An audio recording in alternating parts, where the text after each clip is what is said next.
close for it. Yep. It's fine.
I asked for them because then he remembered to go get them. Oh, excellent. Thank you, Mary. Oops. That's okay. Sorry. Say hi. You're actually on right now. Going after the internet. Going over there. All right, I'll catch up with you.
meeting, I want to apologize on behalf of the board. Our soundboard that we would normally have to use with the microphones needed to be reformatted for the school play. And since that just ended this past weekend, they have not been reformatted so that we can use regular microphones tonight. So we're going to be sharing microphones. So if you cannot hear us, please just wave your hand and we'll know that that means you can't hear us, okay? And since we knew there'd be a big crowd tonight, we thought it'd be a little too crowded and maybe unsafe in the smaller venue, so we moved it to the auditorium. I'd like to call the April 25th, 2016 meeting to order. Adequate notice of this meeting was forwarded to the Asbury Park Press and the Beacon on January 5th, 2016 by posting the notice in the Forked River Post Office and the Lenoka Harbor Post Office, and by filing a copy of the notice with the Lacey Township Clerk as required by the Open Public Meeting Law. Would you please stand and salute the flag? I pledge allegiance.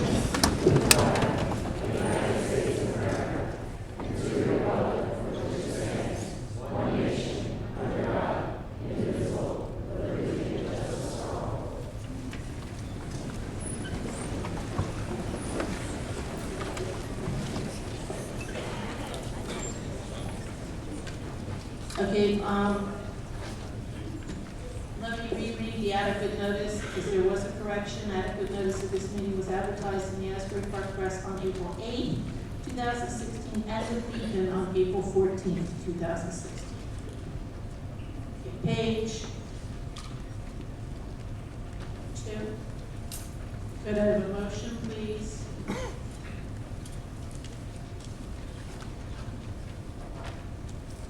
Could I have a motion to approve the agenda meeting minutes from March 21st as amended? Move. Is there a second? Second.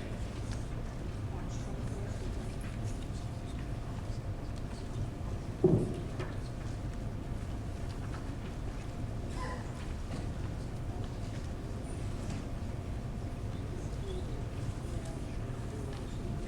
We have a lot of corrections here, so we're trying to get this straight.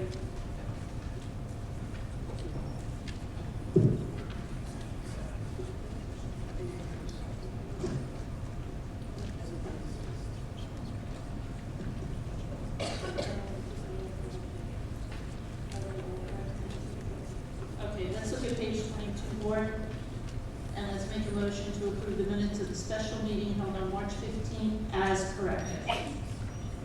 Move. Thank you. You're welcome. Who seconded? Okay. Roll call, please. Mr. Saletti? Yes. Mr. Claus? Yes. Mrs. Senza? Yes. Mr. Giordano? Yes. Mrs. McAvoy? Yes. Mr. Bidwell? Yes. Mrs. Downing? Yes. Could I have a motion that the board approve the minutes of the agenda meeting held on March 21st, 2016 as amended? Move. Second. Roll call, please. Mr. Saletti? Yes. Mr. Claus? Yes. Mrs. DeSenza? Yes. Mr. Giordano? Yes. Mrs. McAvoy? Yes. Mr. Bidwell? Yes. Mrs. Downing? Yes. Could I have a motion that the board approve the minutes and the appropriate attachments of the regular meeting held on March 21st, 2016 as amended? Move. Second. Roll call, please. Mr. Saletti? Yes. Mr. Claus? Yes. Mrs. DeSenza? Yes. Mr. Giordano? Yes. Mrs. McAvoy? Yes. Mr. Bidwell? Yes. Mrs. Downing? Yes. Could I have a motion that the board approve the minutes of the private session held on March 21st, 2016? Second. Second. Thank you. Roll call, please. Mr. Saletti? Yes. Mr. Claus? Yes. Mrs. DeSenza? Yes. Mr. Giordano? Yes. Mrs. McAvoy? Yes. Mr. Bidwell? Yes. Mrs. Downing? Yes. Thank you. Moving on to page 40.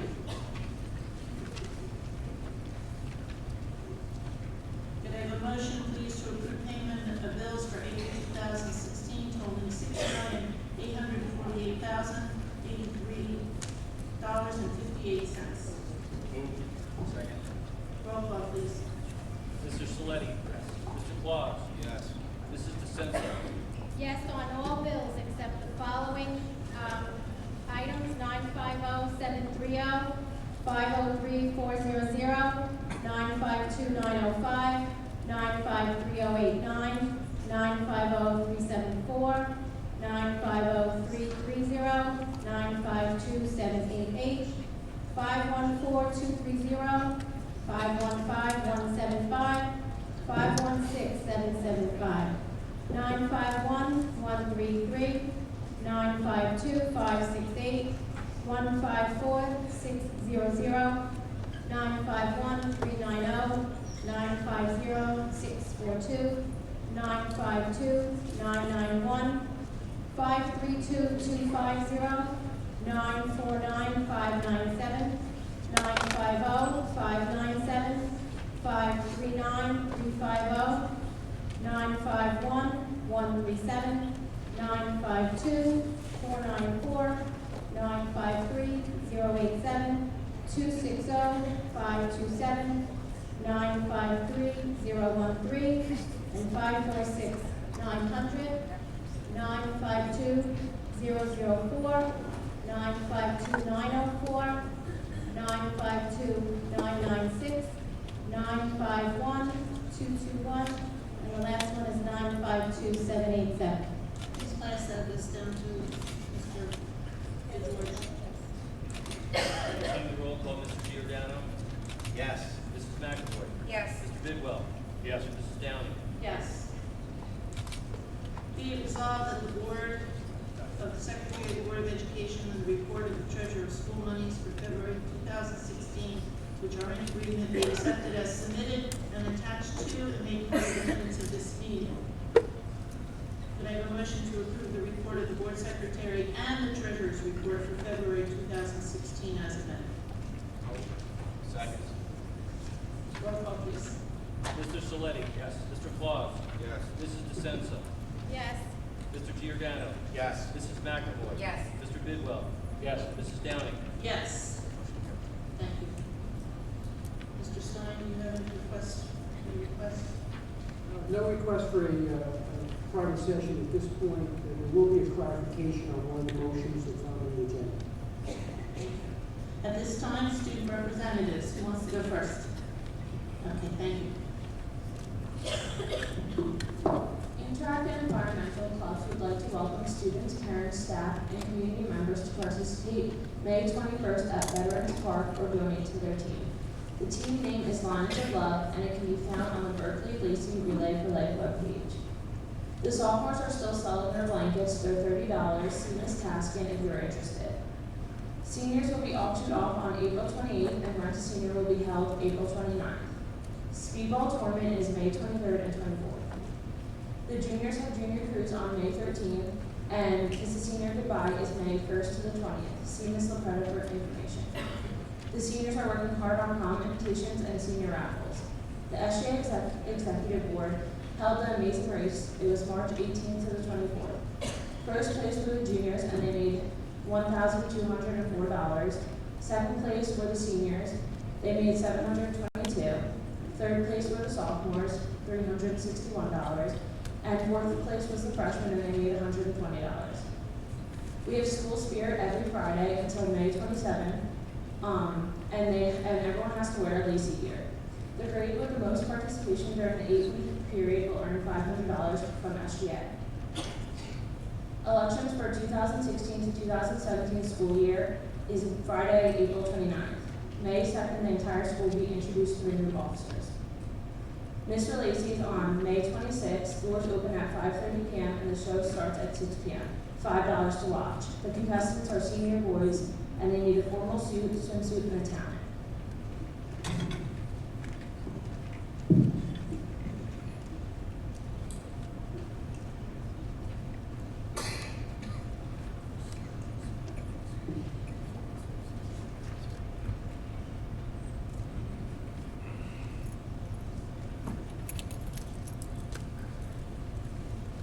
April's Unsung Hero Award winner is a very dedicated student, Carly Bullock. Carly is enrolled in multiple rigorous courses, earning excellent grades in all of her classes. She is not only successful in the classroom, Carly also excels in the golf course and in her extracurricular activities. Within the walls of LTHS, She is the captain of the women's golf team and the president of the environmental club. She is also a member of Interact and Biology Club and is a writer for the Lion's Mane. Carly belongs to the Future Teachers of America, where she is learning about the education fields in hopes of becoming an elementary teacher. During her free time, she volunteers at the Lacey Food Bank, Popcorn Park Zoo, and Relay for Life, and even dedicates her time to help the MH kids in the elementary schools. And if that is not enough, Carly is also an MS volunteer, feeding and providing food for all the participants at events. Due to her success in and out of the classroom, this student has recently been inducted into NHS. Carly is a very extraordinary girl. She is always friendly to others and never has one mean thing to say to another. She gives her all in all that she does. Carly is the type of person that people strive to be. She is hardworking, kind, and extremely deserving of this award. For this reason, April's Unsung Hero is Carly Bullock.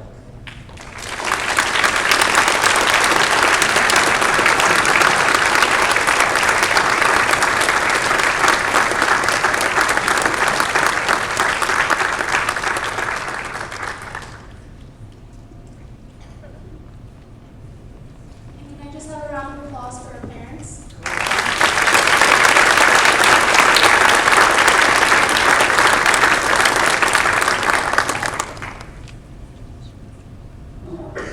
Okay, at this time, I'd like to turn the meeting over to Superintendent Dr. Anthony.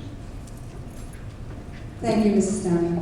I'm going to go a little bit out of order. You'll see on your agenda that there are a few items in my section, but I'd first like to draw your attention to page 44, where the board will be taking action tonight to accept the donations by our very generous community members. So if you would allow me, I would like to just acknowledge all of the people who have so generously given to our district.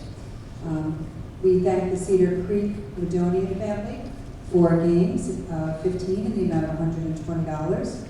We'd also like to recognize Michael Pierce and his brother Edward Andrew Pierce, who they were illustrators and authors for the book PB&J. They donated their books to our media centers, and so they donated two to Cedar Creek. Forky River, Mrs. Deanne Staub, Children's Games, 8 in the amount of $150. Mrs. Darlene Vansel, Children's Books in the amount of $300, and there are 80. Again, Michael Pierce and his brother Edward Pierce, Children's Books in the amount of $9. At Lenoka Harbor, the DePaulo family, recessed field bases, one set for $50. Mr. Tim Snover, stage backdrop for $400 from TLC Signs and Banner. Again, Mr. Michael Pierce and his brother Edward, 2 books to Lenoka Harbor in the amount of $18. At Mill Pond, the same, 1 book in the amount of $9. At the high school, Thompson Health and Sports Medicine for the MH class for Special Olympics in the amount of $250. The Forky River Tuna Club for the MH class of Special Olympics, $50. And to the entire district from All Points Media, New Jersey Manufacturers Insurance Group, $250 per school, $1,500. So the board will be taking action in just a little bit. And so we are so grateful for the generosity of our community.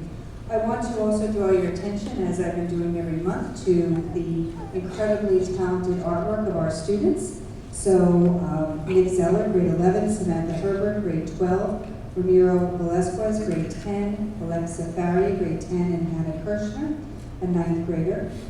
All cooperatively took a piece of our cover for the superintendent's report for April, and I thank them.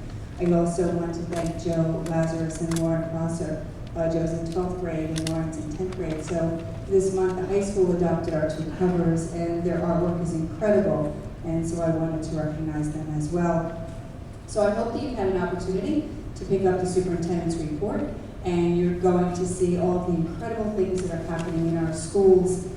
This has been an incredible month of drama and artwork. I hope you've had an opportunity to attend the high school play. I am hearing that it was just incredible. I also want to recognize a few highlights. Of course, every time I see a student's name and a principal highlighting the things that are happening in the schools, it's incredible. But I want to particularly call out to our Lenoka Harbor School because they've created a second video called Read the Clock, and I think it is on our website. And if it is not, I'll make sure it's up there tomorrow. So I would love for you to see the incredible talent over at Lenoka Harbor with what our children are doing there. It's incredible. I also want to recognize our students of the month at the middle school, Kendall Boyle in 7th grade.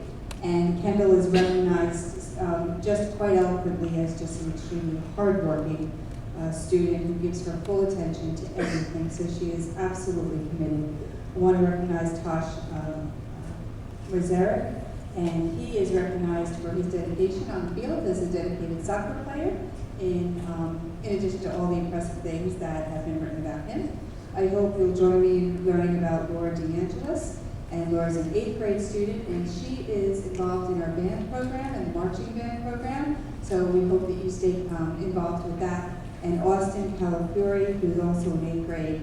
And a highlight that I'd like to share with you about Austin is he's an incredible role model. So I think that concludes some of the things that I wanted to share. I know that the board will all make mention of our students of the month, and I know that Mr. Hanshu is at the front of the stage over to your left and my right, and I want to share with you that this is going to be Mr. Hanshu's last board meeting where he is going to be recognizing students of the month. And so one of the things that he did was create a twist, because prior to Mr. Hanshu coming, we would have our students do something a little different, but it was his brainchild and of his staff to create the video montage that is the most delightful thing that I know that you've seen.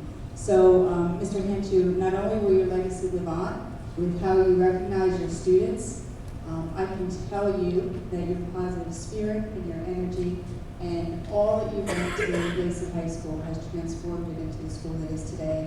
I know that we're going to be reserving some comments for another board meeting, Mr. Hanshu, but tonight I just wanted to recognize and ask you to give me your support and a round of applause as we say goodbye to Mr. Hanshu's last student.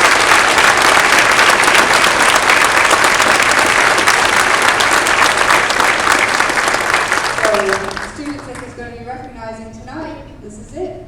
Mr. Hanshu. Yes, thank you very much. Thank you for the applause. This is a good thing, and we saved the best taping for last. I finally got the hang of this. It is time to hang up the hat, but the challenge is big, Principal Renuska. Okay, if I may, please invite the Board of Education to come down and join us, and then I'll be calling students up momentarily.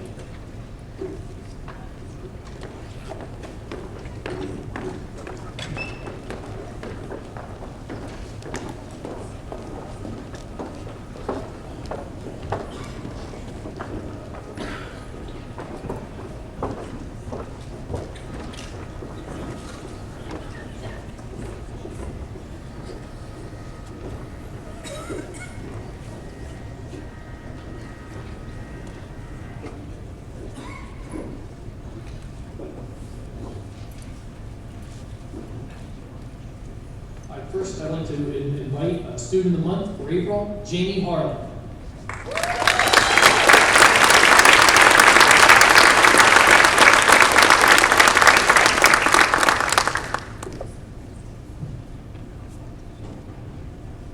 Hello, I'm Mr. Hanshu. Welcome to Senior Spotlight April, where we meet our outstanding seniors of the month. Joining me now is Jamie Harlan. Jamie is ranked in the top 4% of her class with a 4.5. Folks, that's a 4.5 GPA. She's a 2-sport Golden Ball winner and is an active member of the school community. Can you tell us about how you balance schoolwork, extracurricular activities, and athletics? Well, ever since I was little, like middle pond and like middle school, I've always done a bunch of sports and outside of sports and everything. And now that I'm older, I'm starting a part-time job. So I just think it's preparing me for college. So if I just keep up like the high pace, I should be good for college and for the future. It's great to stay active. Yeah, You've been doing I extremely well. Thank you. Can you tell us about some of the activities you're involved with here at the high school? Yeah, I do Here's Some Cool Kids, and last year I did Interact Club, and also a part of NHS. So I just really feel like getting involved with the community is a really good thing, and it kind of like prepares me for later on in life. So I just really like being involved. That's great. Now, I got to do a little sidetrack here. You have beautiful colored hair. Thank you. It's all natural, correct? Correct. I used to have the same color hair. You can still see it. Of course you can still see it. Yes. Okay, what do you do outside of school? Well, I have a job and I do sports outside of school still, even though I'm in high school. So I just kind of like stay busy and, just stay busy. All right, the toughest question we ask seniors. It's getting to the end of the year, so hopefully you got the answer to this one. What are your future plans? I'm going to Stockton University in the fall and I'm going to be majoring in health science and then I'm going to become a physician assistant. Excellent. So you're going from a lion to an osprey. Of course. You'll be successful, Dad. Congratulations, Jamie, on your selection of Senior of the Month. We'll be right back with Lucas Pavone.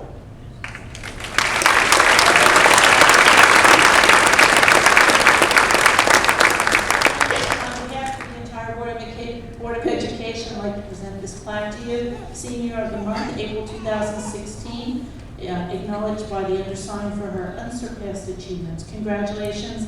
Good luck at Stockton. It's a beautiful college, and I'm sure you're going to do well. Congratulations.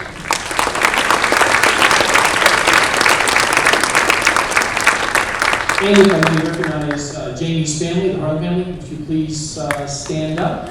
I'm sorry, I need to get that.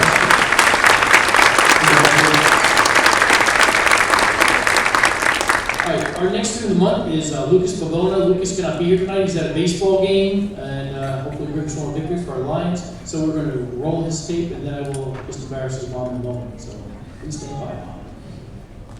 Welcome back to Senior Spotlight April. Now joining us as Senior of the Month, Lucas Pavona. Lucas has been on the honor roll for all 4 years of the high school and has earned 4 varsity letters, football and baseball. Can you tell us about your athletic career at Lacey?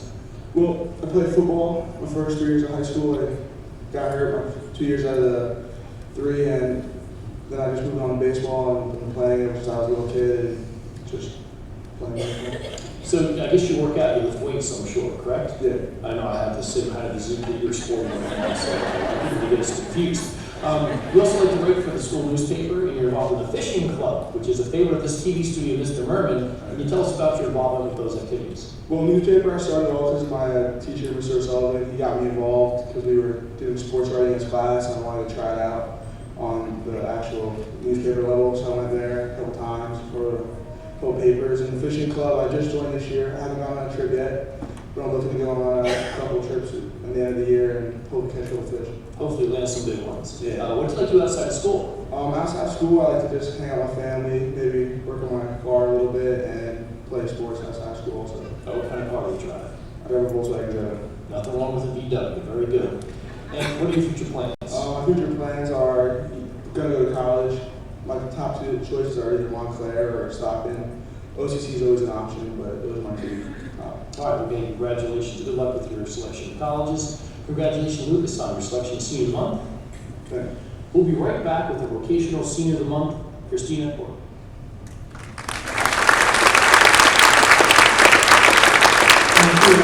Members of Lucas' family, please stand so we can give you applause and know you're here.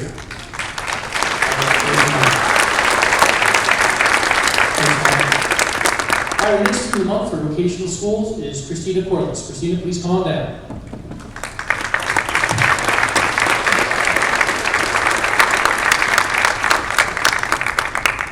And while Christina's coming down, if we could have Christina's family please wave to us.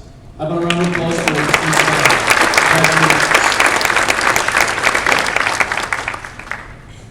Welcome back to Senior Spotlight April, where we meet our outstanding seniors of the month. Joining me now is Vocational Senior of the Month, Christina Corliss. Christina is an outstanding student both at the high school and her vocational program, earning a 4.25. That's a 4.25. You have some great GPAs today.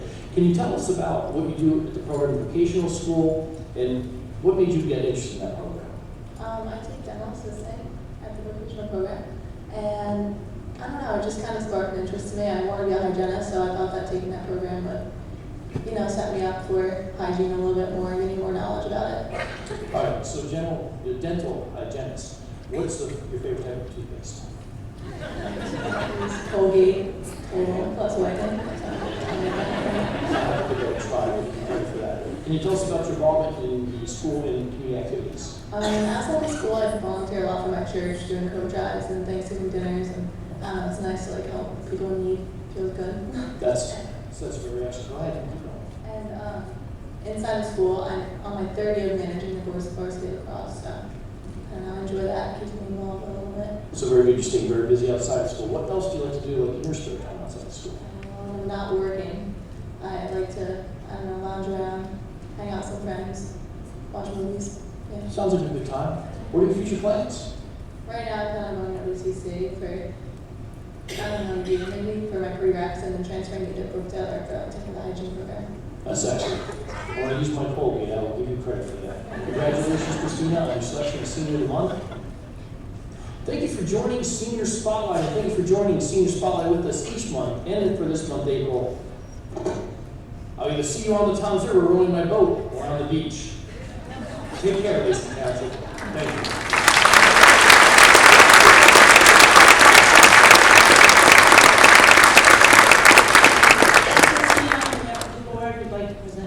To you as Vocational Senior of the Month, and I hope you're going to be a kind and gentle hygienist, because I am part of the dentist, so let me know where you go and I will follow you. Congratulations, sweetie.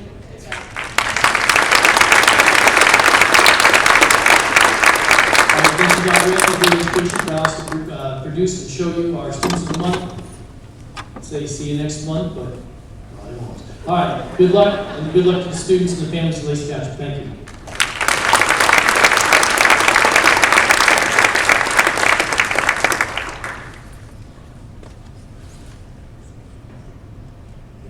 So like Mr. Hanchu, I'm going to have some pretty powerful and profound memories of Lacey Township, and one of them that will always stand out and I will never forget is my experiences over at Mill Pond School. And Mill Pond School has taken recognition of our veterans to a whole nother level. And I've had the extreme pleasure and the honor to be in the audience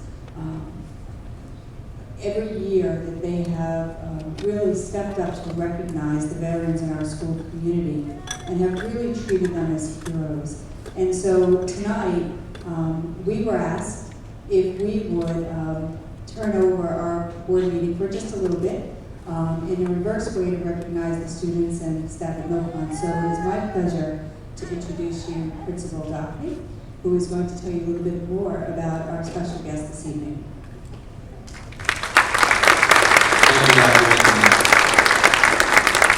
I would like to invite up here with me our Proud Paws Club's advisors, Mrs. Subsey, Ms. Anzalone, Mrs. McPherson, as well as our Proud Paws Club's executive president, student Sarah Kuzan.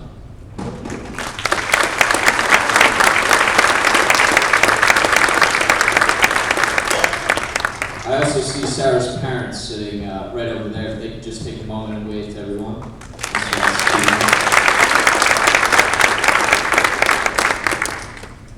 Like Dr. Anthony was saying, one of the absolute highlights of the school year for Mill Pond Elementary School is our Veterans Day Assembly.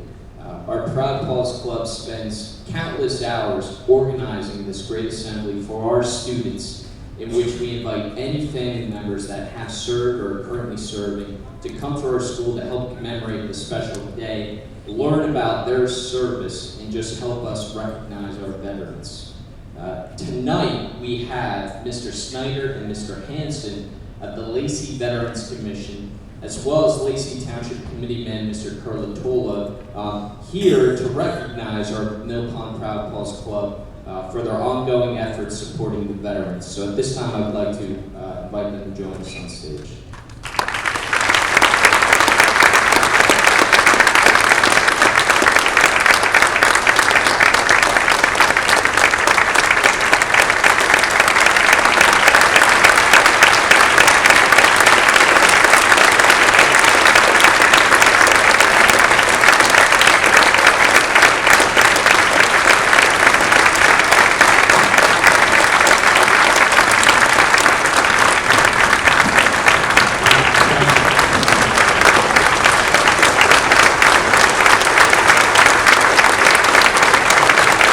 Thank you very much.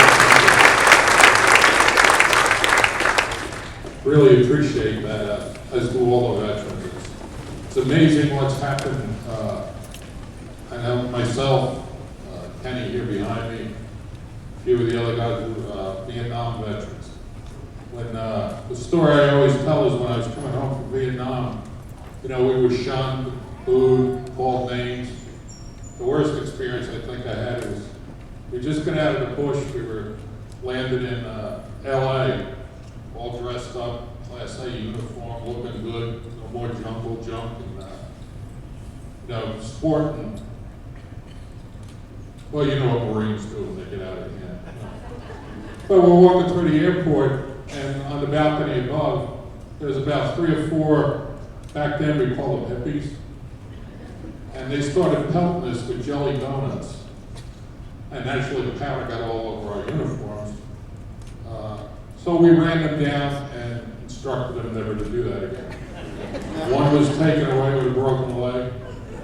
We were escorted to our plane by the police, put on it, sent to New Jersey, and told not to go back to California. So there's been a real turnaround in our veterans nowadays from there. We really, really deeply appreciate it, especially what Proud Pours does for the veterans when they started the program. It's been 5 years now. And it gets bigger and better each year.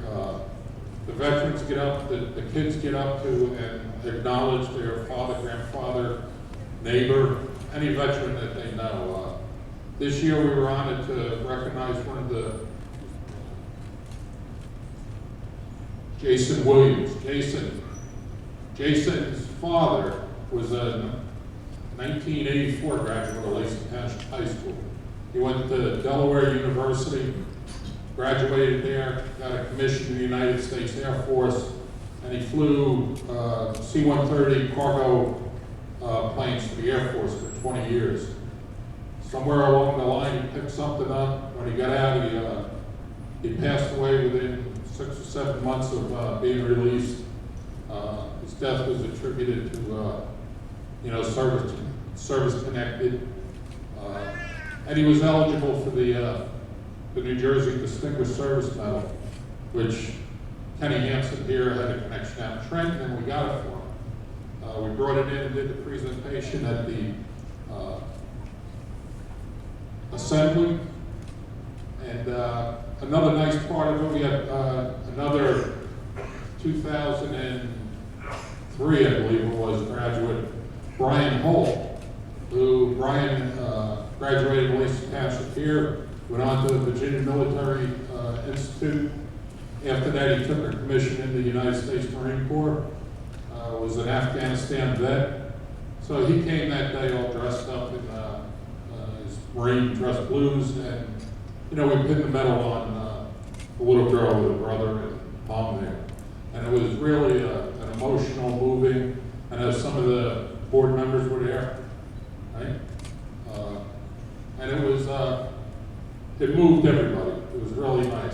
And this stuff went unrecognized for years. And it's nice that the Proud Pours, Bob Doherty, the principal, I think Sue Gallagher got the program started about 5 years ago. Bob's carried it on.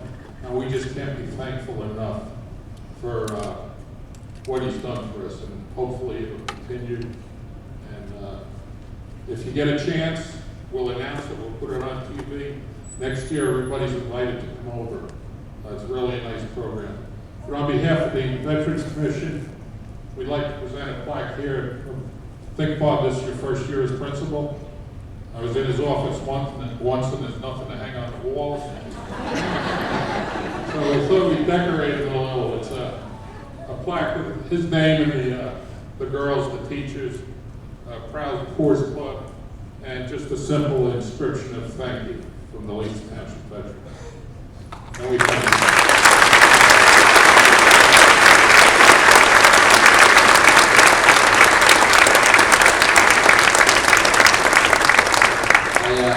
I just want to reiterate just something I see on the plaque here.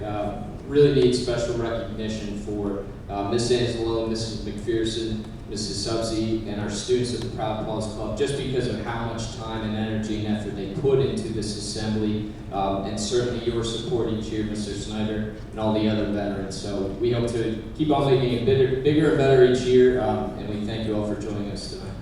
Thank you.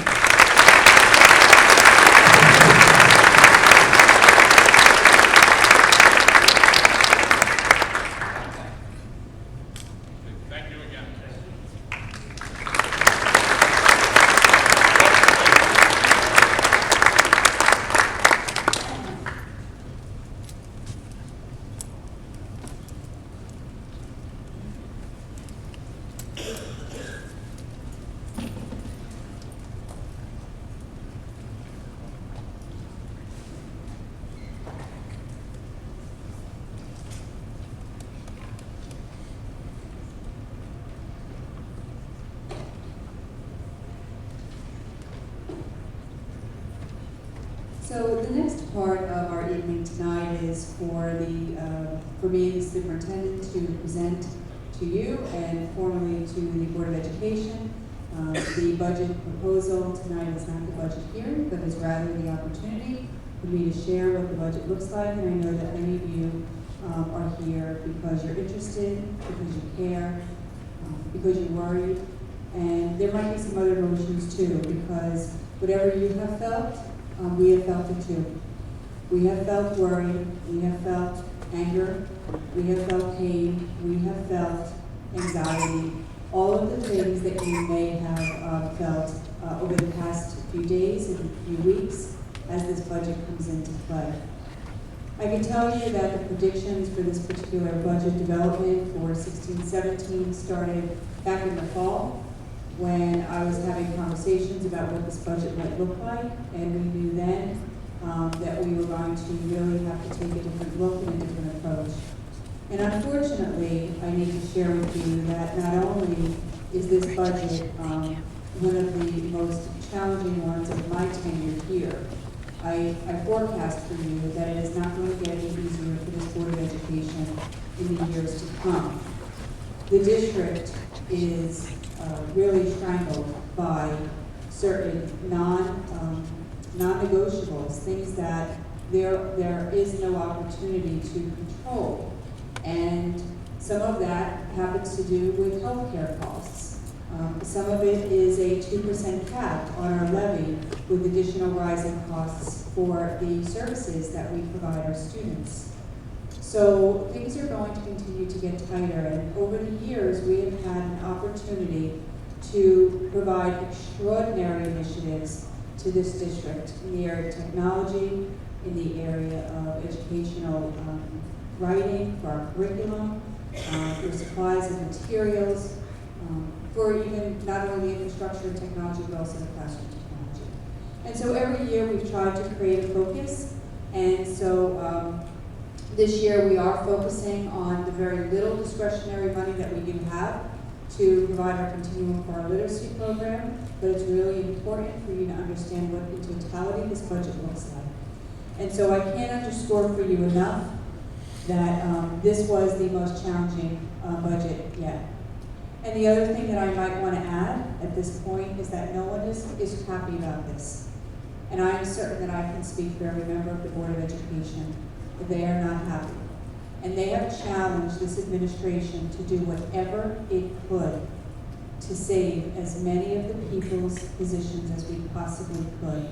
And we did the very best that we could. And this Board of Education has done the very, very best that it could. There is nowhere else to go. So we want to provide the opportunity tonight, after I do the presentation, and it will be brief. I'm just going to be giving you some of the numbers in the budget. And I know that there is a question and a comment period that every board meeting has in New Jersey, so the board will be interested in your comments. But if you feel like you want a different setting, by tomorrow morning, the presentation will be on our website, and there will be an opportunity for you to write in, either both anonymously, with anonymity, or with your name, so that the board can hear the concerns in writing. So that's another option for you that you can use tomorrow.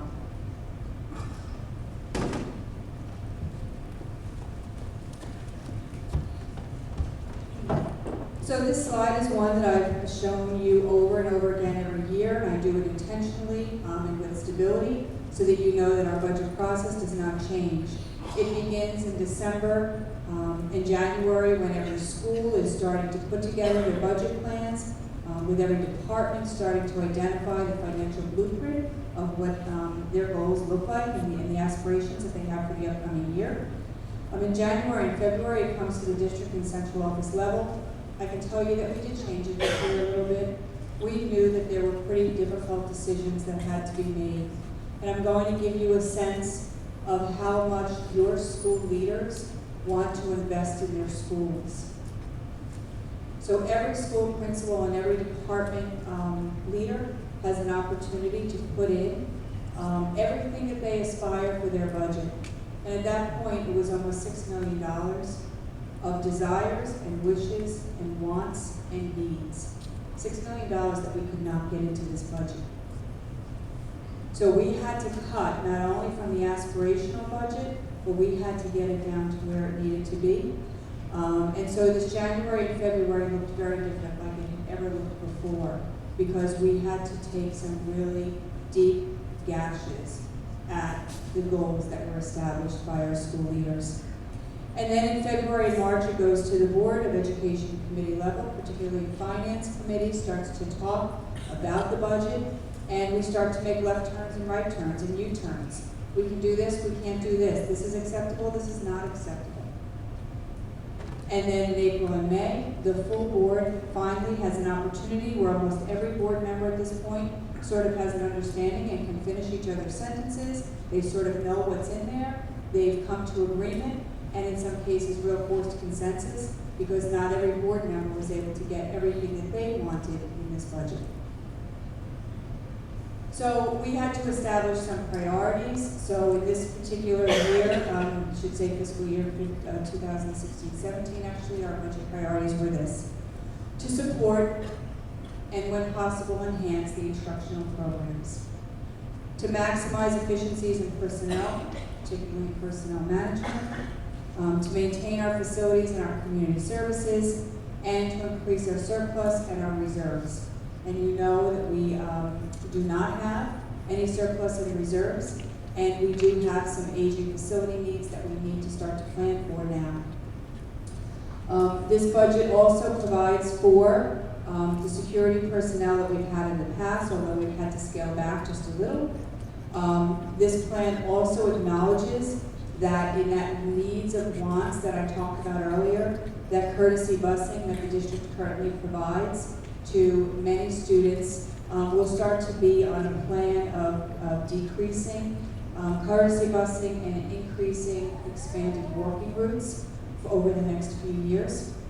And so we're not planning on anything right now for September, but there will be a phase-in plan to expand walking routes. And then lastly, our recreational and nonprofit facility access. This budget maintains open access for our community to use our facilities, and there's no change in that. In the personnel area, this budget does necessitate the need to reduce our certified staff by 18.5 teachers. And I'll give you that breakdown now so that you know where the effects will happen. So at the high school, we are looking to reduce our staff in this budget by 8 teaching positions. At the middle school, 2 teaching positions. At Cedar Creek, 2 teaching positions. At Winoka Harbor, 3 teaching positions. And at Forked River, 3.5 teaching positions.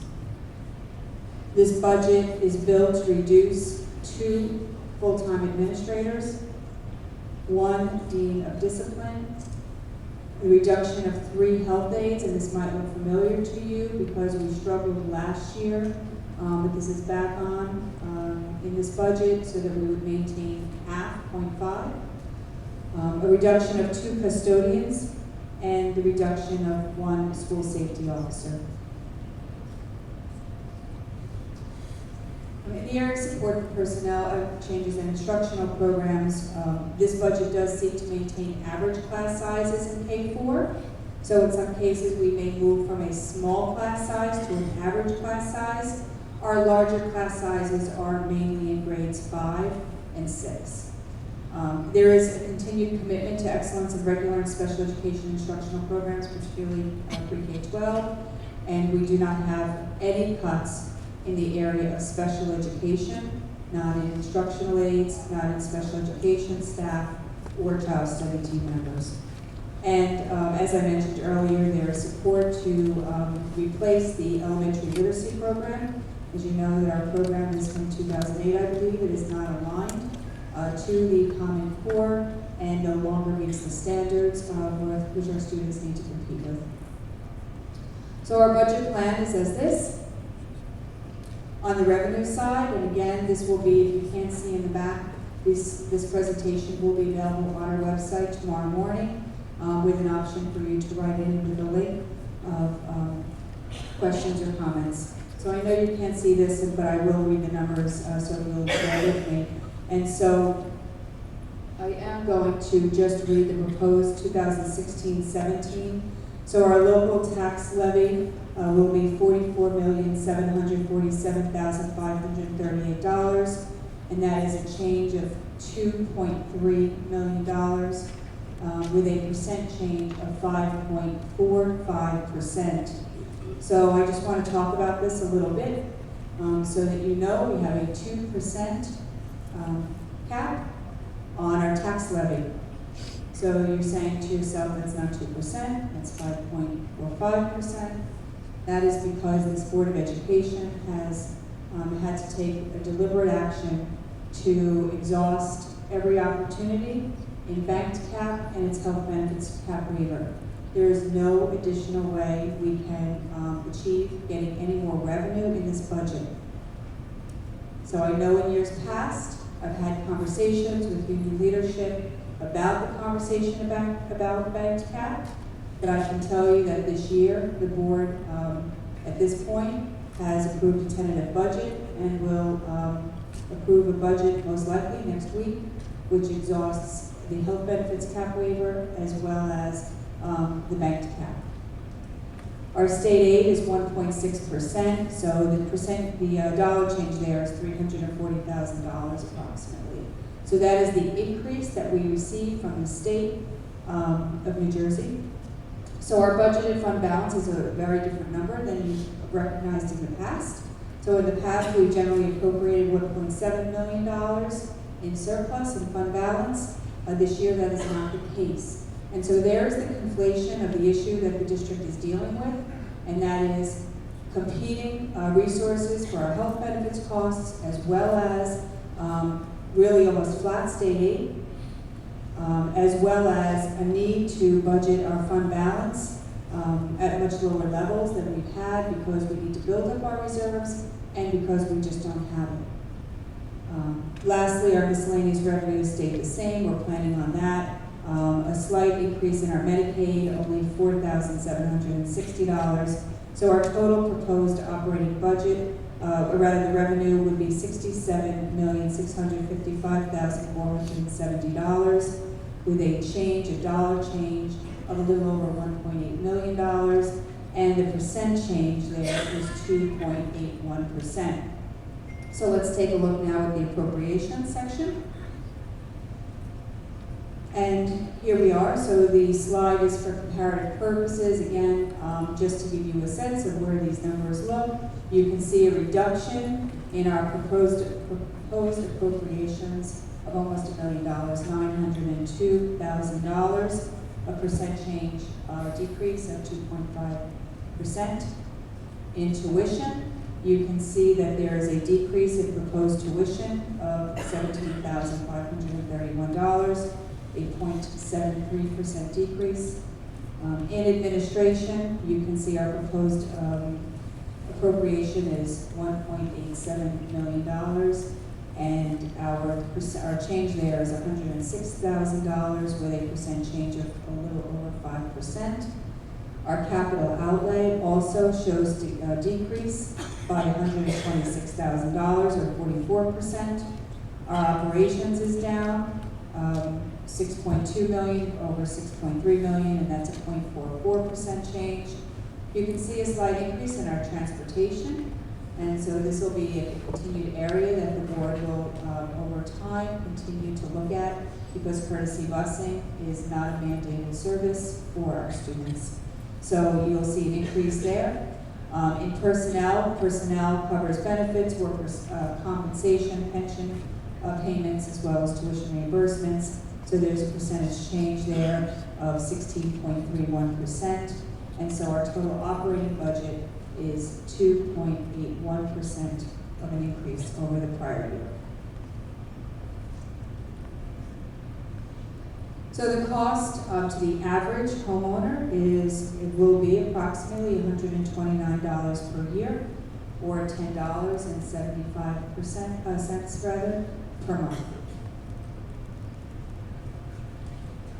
So in summary, for the 2016-17 budget, the total budget has increased $1,538,389 with a 2.16% increase. Our general fund has increased $1.8 million with a general 2.75% increase. Our general fund tax levy has increased $2.3 million approximately with a 5.45% increase. And the total tax levy has increased $2 million approximately with a 5% increase, and that does include the debt service. I know some of you track some of that. So I mentioned that we are here tonight. We know that the rumors are alarming. We know that the facts that I presented tonight will at least start to begin to allay some of those fears so that you can understand that we're not happy. We know you're not happy. This is not what we want. But this board and this administration has done everything that they can, and I can stand before you today and tell you that not everyone agrees, and not everyone supports everything that's in this budget the way it is. But we've done our very best due diligence to continue to provide the services for our students. Some real difficult choices had to be made. But we want to hear your thoughts and your comments and your concerns, and the board will do that during public session when President Downing opens up for public comment. And then I also do want to encourage you to provide outreach to my office tomorrow, either through electronic means, through email, or feel free to call me directly as well. Okay? Thank you.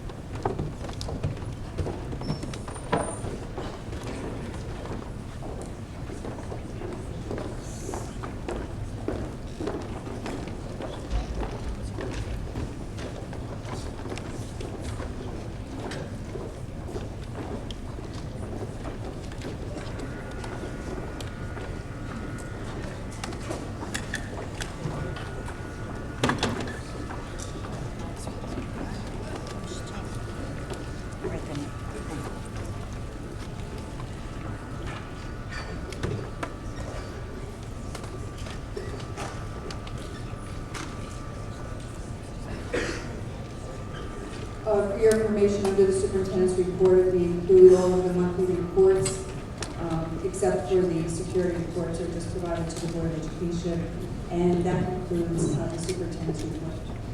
Thank you.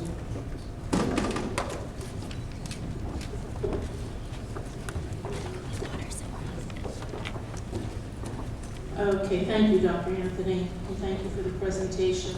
At this time, I'm going to open up the floor to the public. Please, if you want to speak, please raise your hand. I'll acknowledge you. Please state your name and address. And ladies and gentlemen, please let's keep it civil.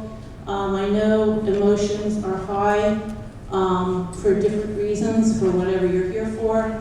So just please remember to be as civil and polite as possible with each other. Okay, sir, you can start.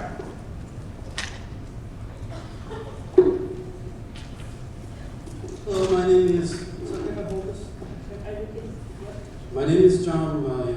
I live at 309 Bayside East Parkway, and I'm here to talk about something completely different than the budget. There's been a rash of deaths from students that attended Lacey Middle Pond School, middle school, high school, and death by heroin is rampant in our community. And if you've been following the reports, it's been reported that this is the 18th worst community in the state of New Jersey for heroin abuse. Okay? I personally have lost a son. 3 people on my street were affected by heroin. 3 kids that used to play in my backyard are dead today. One just died recently. None of them died in Lacey. My son died in Red Bank, another young man died in Long Branch, and another young man just died in Double Tricks. So, if I could just get some prepared questions out here that I have for you. Sure. Just give me 1 second, please.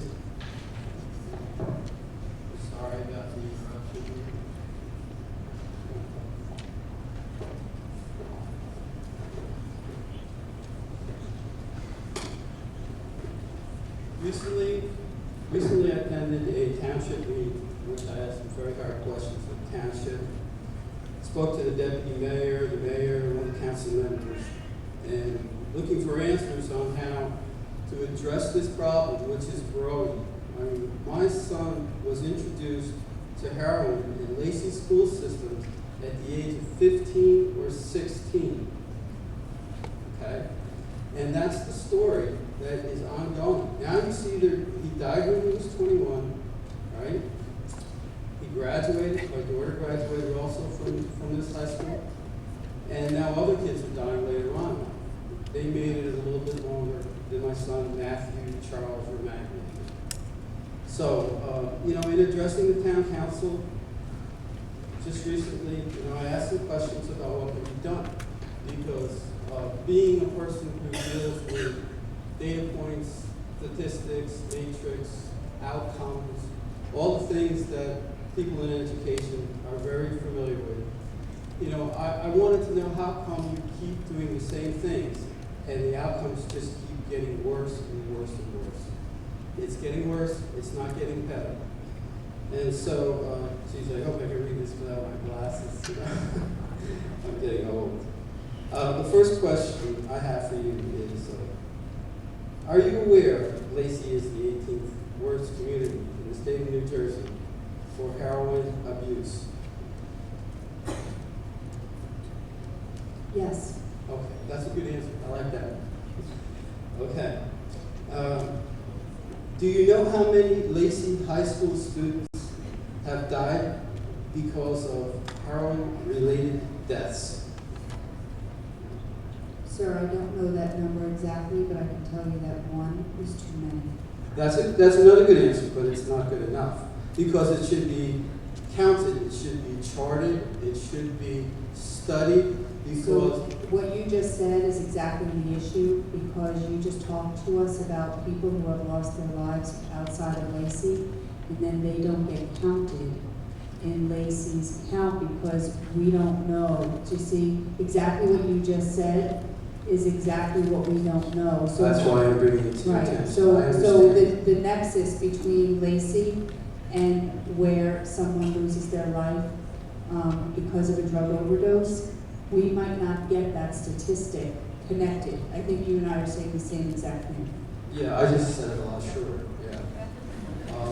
But problem can be identified. It's on all the high school websites, it's in social media, and believe it or not, the best place to find out how deep this problem runs is at the funeral homes. I recently attended the funeral of a 28-year-old boy who I used to play catch with, take fishing on my boat, used to play with my son, and he's gone, and at his funeral, right here in Lacey, I met many, many kids that knew my son that came up to me, and they were in recovery. They talked about their friends that were like out of state, out of pocket, out of hand. And I don't believe you're looking for these statistics. I don't think, you'd be doing the study because it really would be very detrimental. Because when you choose a place to live, what's the first thing you choose? Where your kids want to go to school, right? Do you all agree with that? Okay. So let me just tell you this. If I knew today, when I had a choice, moving back from Virginia, from a high-paying job to come back to New Jersey, where to live, if I knew what I knew now, I would not come to Lacey. I would not move into Lacey Township because of the problem. That's just the fact that it's going to reflect in your budget and your ratables at the end. Because just look at all the for sale signs on all the houses. People are leaving town. Families are being fractured, split up, cast to the four winds. And I don't see anybody doing anything different about it. I know you're trying, and I want to applaud all the success stories that you told here tonight. That was wonderful. That's great. But mine isn't a success story. Mine is a story of failure that started, in middle school, manifested itself in high school, right, and ended in death. In 2007, September 17, 2007, my son committed suicide. He stood in front of a train. Now, if that doesn't strike a chord in you to know that his addiction began in this town, I don't know what else I can say. And so I'll go on to my next point. I don't ask you to answer any of these questions now. What I would like to do is just ask the questions and have you take a month to think about them and then tell me what you'd like to do. Because I'm very concerned about other young people dying. And so let me press on. What are you doing to measure the increase in heroin abuse in Lacey Township? What are you doing to measure the increase in heroin use in Lacey Township? How are you identifying the problem? And what are you doing about it? And this is probably the most, my wife is a career teacher, right? So she's dealt with superintendents, board members, she's retired now, it's all good, great pension, blah, blah, blah, blah. I know what you're up against. You got a tough job. And the board members, thankless job. Thank you for sitting in those chairs and trying to do the best you can. I appreciate that. But here's, I think, really one of the most important things you can do. It's bringing a union together between essentially you, the board, the township, the police department, your staff, and I think most importantly, the parents, and then the children. Because really when you need to begin educating the kids in a way that's not just talking heads, right? Because when you send somebody up there with a suit to a kid, you look at what's happening right now in the prosecutor's office in Ocean County C. He's developing a program which addresses age group and gender. These programs that he's trying to educate people with are specifically tailored to groups because it's different. There's no cookie cutter solution for this problem. And I know you're not living it, so you don't know, but believe me, my wife and I are still married, God bless her, and this usually ends up in the shattered marriages and divorce. And we made it through, okay? But I don't think you really understand the problem, and I want you to begin studying it, and I want you to begin to come up with a formula that's not the same old solution that doesn't work. It doesn't work. What they're doing, believe me, I've thrown a lot of money at it. I've done everything a parent can humanly do, and it ended up working. So I want you to begin looking at what you can do, because you have one or two things you can do. You can either get in front of this, start educating the parents in 5th grade, to the dangers of what they're facing, and get teachers, staff, bus drivers, janitors, anybody involved whatsoever to understand the warning signs, and intercede. And if you look at what is now being done, with I forget what the name they call them, but there are people that the district attorney is assigning to people that have already had overdoses to be their mentors. It's not an AA program. And once again, a lot of kids who are not going to buy a 12-step program, which is everybody's cookie cutter solution.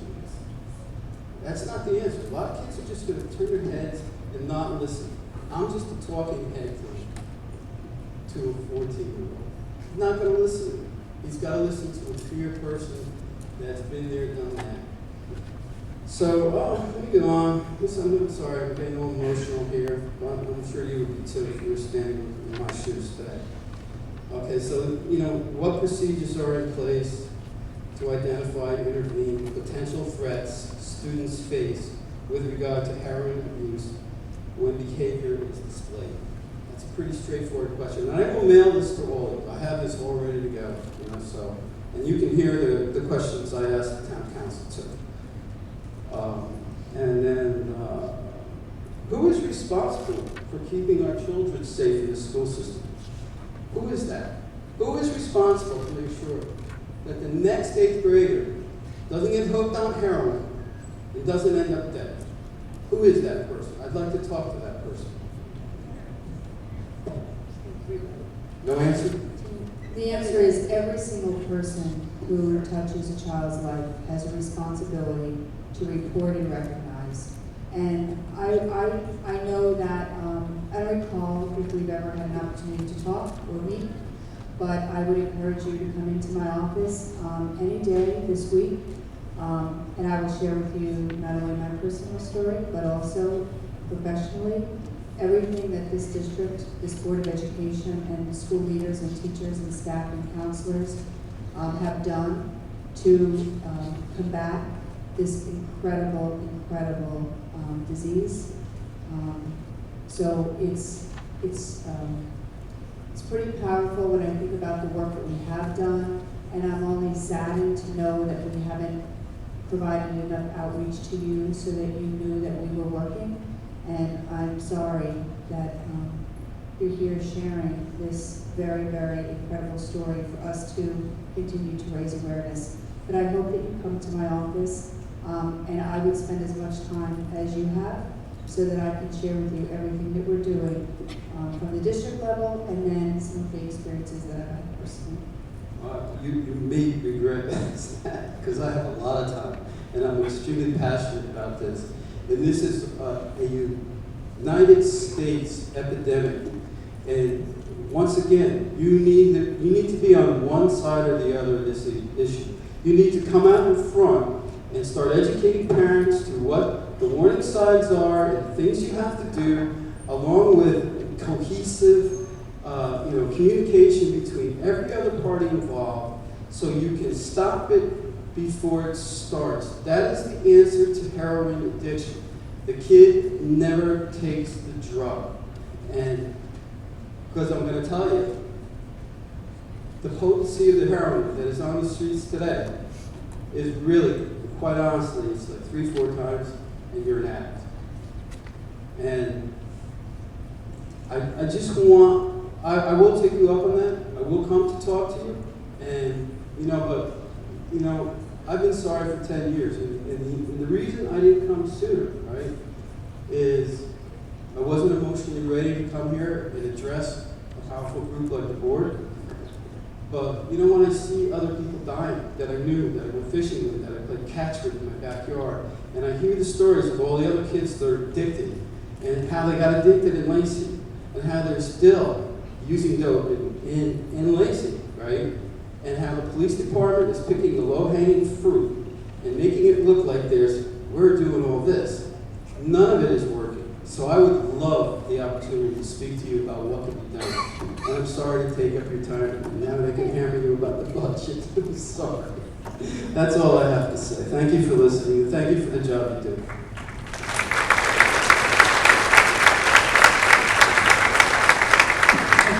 For standing up in front of the board and sharing your story, and I'm sure if we went around the room tonight, you're not alone in here. I can ask that question. Raise hands. No, we're not going to do that. So thank you for sharing. You're welcome. Thank you for listening. Yes, I'm sorry. I can see your hand, I just couldn't see who. Good evening. My name is Ann Susan Elmer. I live at 1115 Beach Boulevard in Forked River. And I just want to address my concerns with health care. As I attend this meeting tonight, I find myself completely dumbfounded. I previously spoke at your board meeting approximately 1 year ago as an active advocate for my son Charlie, as well as for all of our children. At that time, I expressed the utmost importance of continuing to utilize nurses' aides in our current school system, a system which is supposed to put the safety and well-being of our children first, well above everything else. I ask you, where did we go wrong? Why are we revisiting and questioning an issue which is a basic fundamental health foundation of our children's needs? As a child, I was always taught that safety comes first. Please let it continue to come first. Don't skip on health care. I know with all of my heart and soul, a nurse who is forced to work alone is not the solution. Not only will it put unnecessary stress on our amazing nurses, but it will also create a major factor for error. I see with my very own eyes, as an employee, a mom in our schools, the enormous volume of children who require medical attention in one form or another. This health assistance is not limited to children being taught in a classroom. It starts from the moment our children pull up to school to the moment they leave. I have seen firsthand our children require immediate and medical attention on the bus, in class, during lunch, at recess, on class trips, and lastly, while back on the bus as they depart from school. There is a constant demand of medical attention which needs to be addressed in a swift, calm, professional manner. Our outstanding nurses' aides are undeniably essential to this process. They are extremely professional, knowledgeable, and helpful to our children and their parents as well. It is very comforting to our children to know that they are a readily available resource. Our health aides are the professional support we so desperately need to hold on to. They are undeniably, majorly beneficial to all of our schools. Without them, our system would be a failure. We would indeed be taking one giant step backwards. Dear board members, I beg you, once again, take into account all that I have said. Without our children's health and well-being, we have nothing. Thank you for granting me the opportunity again to speak as an active advocate for our beautiful children. They undeniably deserve to be heard. Thank you.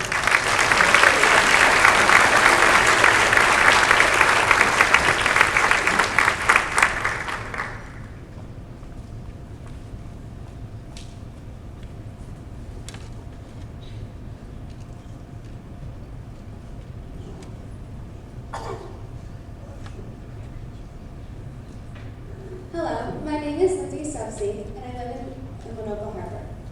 I am a former graduate of Lacey Township Middle School. I am now currently a sophomore at Donovan Catholic High School, in which I've been attending for the last 2 years.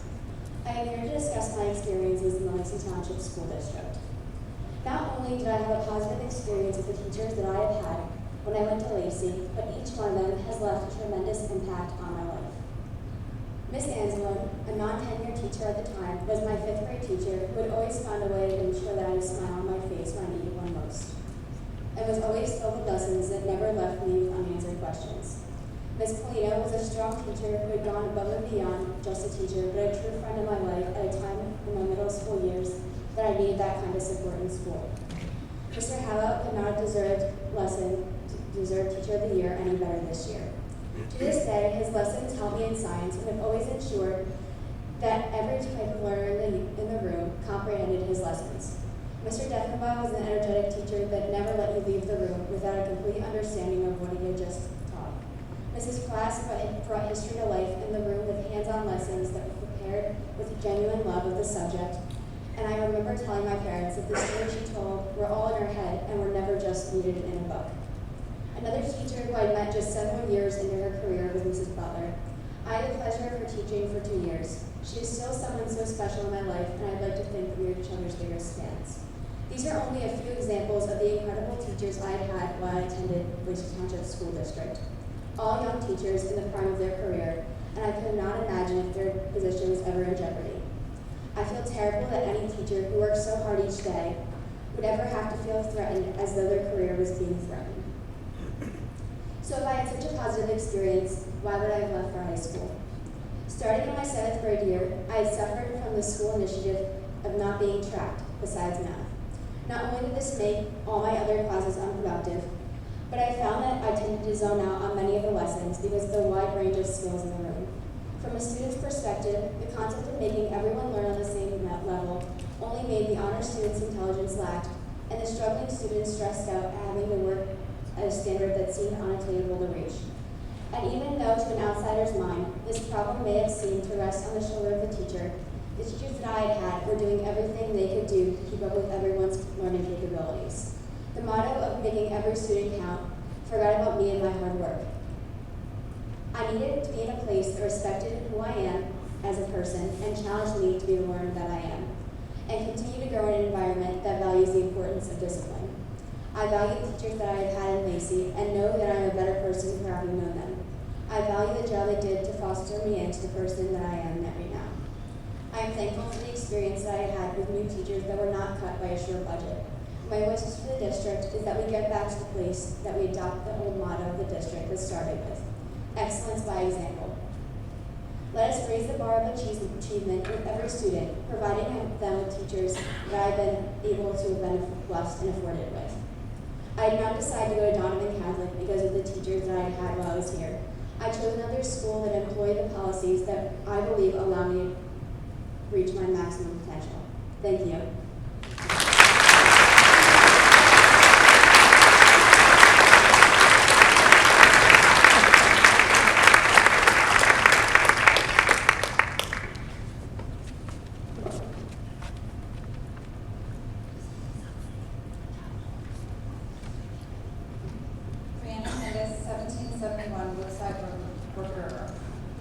My daughter was born on August 23rd, 2008, and I was so excited for her to begin kindergarten, especially since it was the first time that it would be full day. She had attended preschool and couldn't wait to take the bus with her big sister. She had trouble with her speech, which up until this point was pushed off as developmental. The school began speech services for her, but by the end of kindergarten, she was struggling to keep up, as it's not just ABCs, coloring, and numbers anymore. With her speech support, it was thought that she had made great progress and would be okay with first grade. She would have been a perfect candidate for T1, or maybe even DK, but both programs were cut and there's no longer any kindergarten screening. First grade was a struggle. We worked every night and on weekends on homework and played phonics games and enrolled her in 45 minutes of private speech. I brought her to the Rutgers reading program in the summer to boost her for second grade. She qualified for basic skills and is now pulled out for reading and math. She still does speech at school. She attends Fast Forward 3 days of school after school a week. We still attend private speech. She still struggles. These cuts make me nervous because with all the support she has now, she's just getting by and not very confidently. When she comes to Mill Pond, basic skills support drops drastically.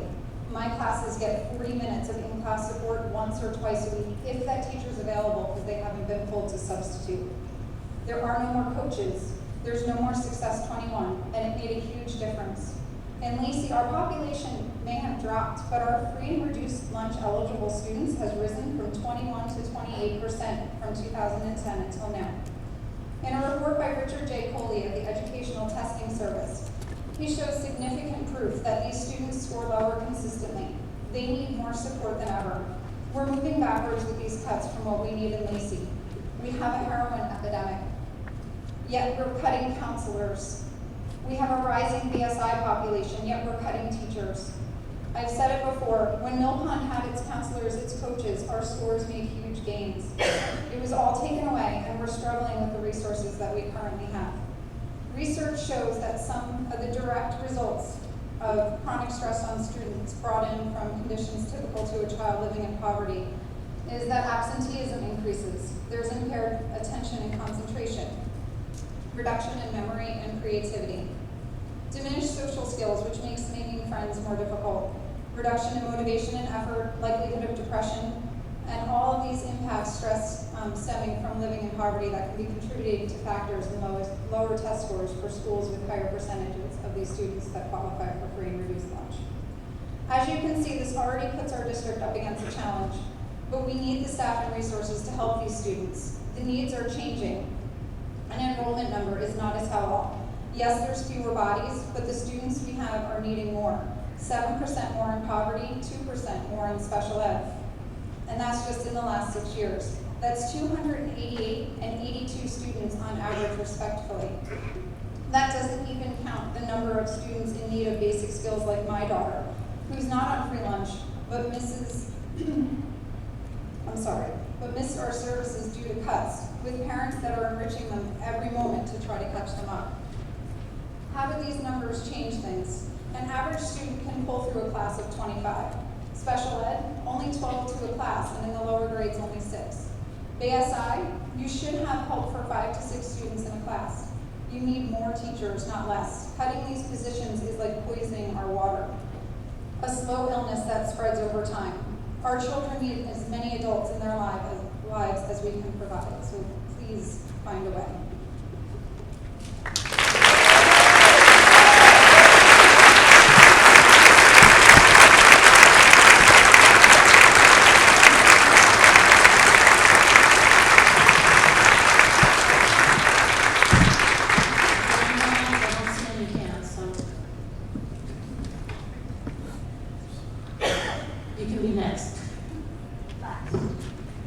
Mary Moise, 2012 Brookdale Drive.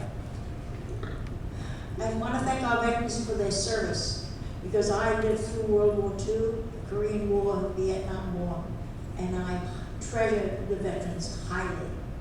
Thank you for your service.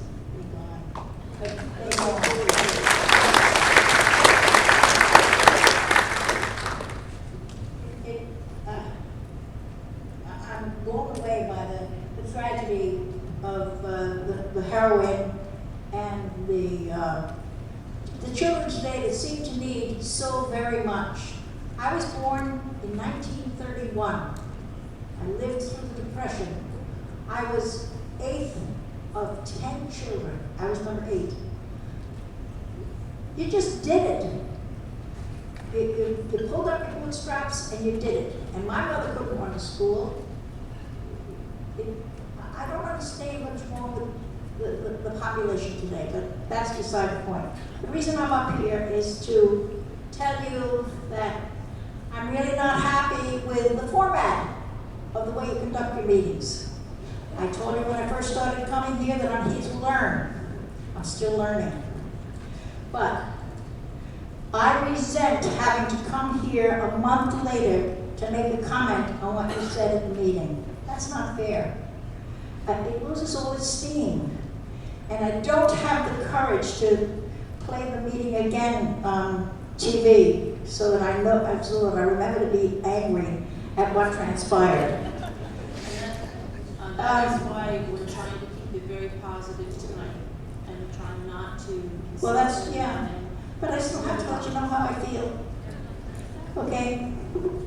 And I feel, based on last month's performance, the ability of the board to function has been compromised because there are 4 conflicted members.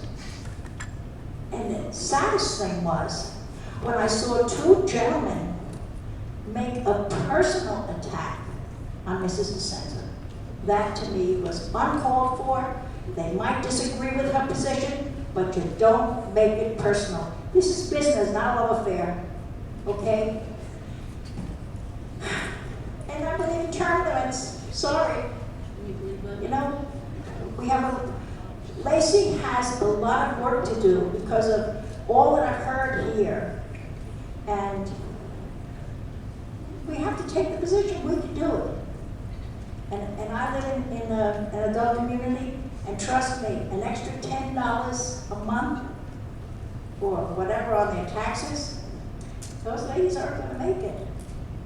And thank you.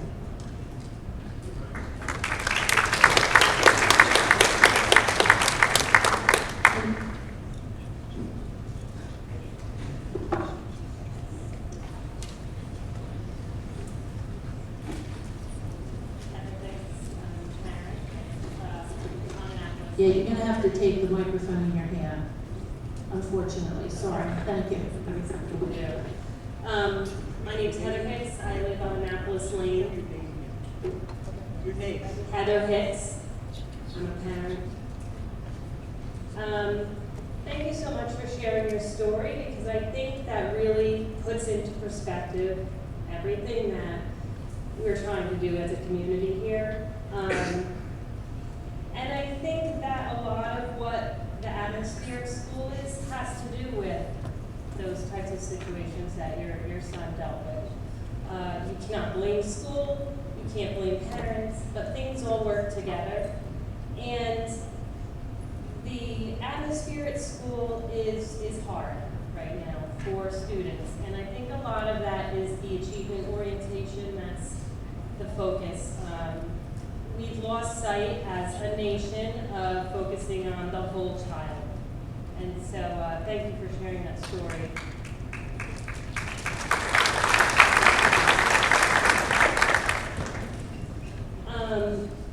That brings up the park, because that's part of this atmosphere of achievement rather than child-centered education. And I hope that the Board of Ed will make a resolution to just make a statement to the state that the park is not, it's not been vetted. It's not a high school graduation assessment. For heaven's sakes, you're going to take a test in 11th grade. Why would you come back your senior year? That makes no sense at all. And then having that as the only option in a few years, I just sincerely hope at least 7 or 8 districts have taken that stand. It's nothing up for you. You can copy another district's, see that you agree to it, pass a resolution, make a statement to the state that this is not okay. Because that much focus on one test is part of the problem and part of why students are feeling alienated in their education. And then teachers are forced to focus on that as well, rather than focusing on the whole child. And as a teacher, I am a teacher in another district, I know teachers will make a way to try to focus on the child, but there is too much emphasis on the achievement side of it. So I hope you will pass a resolution against the park to the state. Also related to the atmosphere in education, that brings me to the main thing I wanted to talk about, which is APEX blended learning. Blended learning is not new, but it's new to a lot of people. This past Wednesday, the National Education Policy Center released findings from their 4th annual report on virtual and blended learning schools. And the study was done by independent university professors, and it compared widely used accountability measures such as the PARCC across states.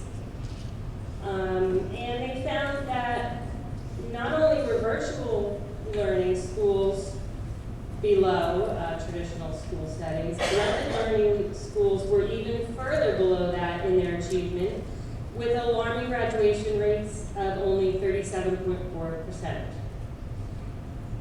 These findings align with other auditors, state auditors, other organizations that reviewed these assessments, and even the Walton Foundation, which is a major proponent for blended and online learning, found the same results. The National Education Policy Center researchers attribute the continued growth in blended programs to the vigorous advertising campaigns, corporate lobbying, and favorable legislation, because obviously it's not program quality.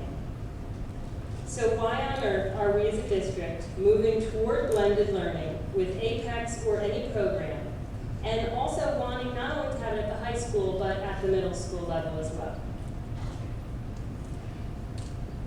For the cost of $30,000 or more, when we see the evidence that it is not beneficial and that traditional instruction has better results.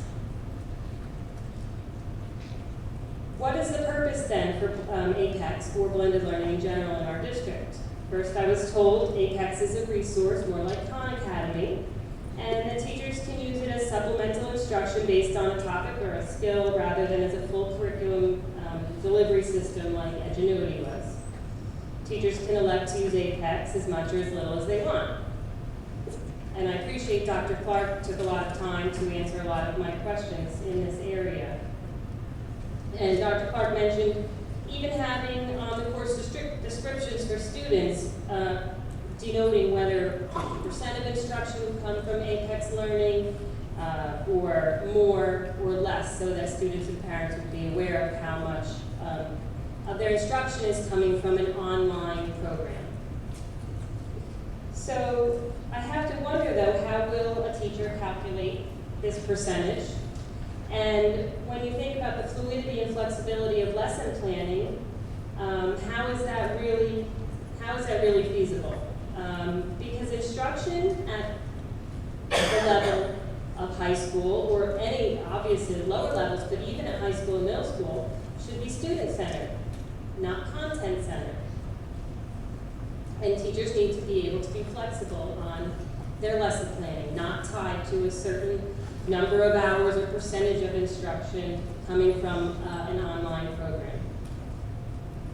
I had the opportunity to use the student demo to better understand Apex and their advertisement video touts a program where students learn by doing rather than passively watching, listening, and responding.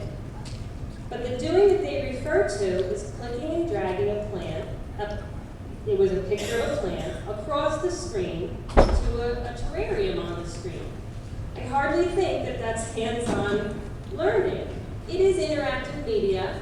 There's clicking and answering questions, but that's not hands-on. Research using neurological scans has recently shown that interactive media is associated with limited neurological activity. When comparing the actual cerebral blood flow between students engaged in interactive media and repetitive single-digit math practice, guess what? The simple math practice activated more areas of the left and right frontal lobes than the interactive media that students were using. It's probably surprising to you because obviously a blended learning company is not going to tell you that, and this is the latest research. So why then do kids appear to be engaged when they're using interactive media? The sensory input generates a release of dopamine that mimics the sensation of satisfaction that students get when learning through actual exploration. So they feel as though they have accomplished something when they really have not engaged all of their senses in that exploration. Digital learning actually squelches the desire to investigate without creating the complex neurological connections that are created through real-life experiential learning. Apex, or any other canned blended learning program, does not offer learning by doing, no matter what they say. It's just a marketing scheme. We also need to consider that there are health and safety concerns when using digital technology as a tool for learning. And so technology should be used only for the best and most important and creative parts of instruction, not just for reading content and curriculum delivery. There are 12 nations that have policy in place to limit or ban Wi-Fi at schools. Obviously, we're not limiting or banning our Wi-Fi. However, it's well documented that children and teens absorb 2 to 4 times as much radiation through their eyes, skin, bones, and in the brain's hippocampus and hypothalamus. Microwave radiation, which comes from any wireless device, is a Class 2B possible carcinogen, and safety regulations are outdated and need to be revamped. Most teachers are not aware of this. Most parents are not aware of this. But it's something that, as a school district, we have a responsibility to know and to utilize technology in the safest possible way and to inform our students.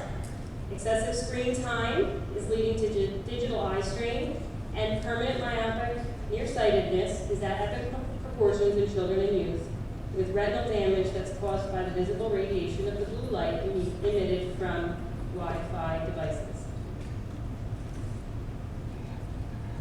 Even healthy children have been known to complain of headaches, difficulty concentrating, dizziness, and heart palpitations when exposed to excessive Wi-Fi radiation. As long as the device is on, it's emitting MWR.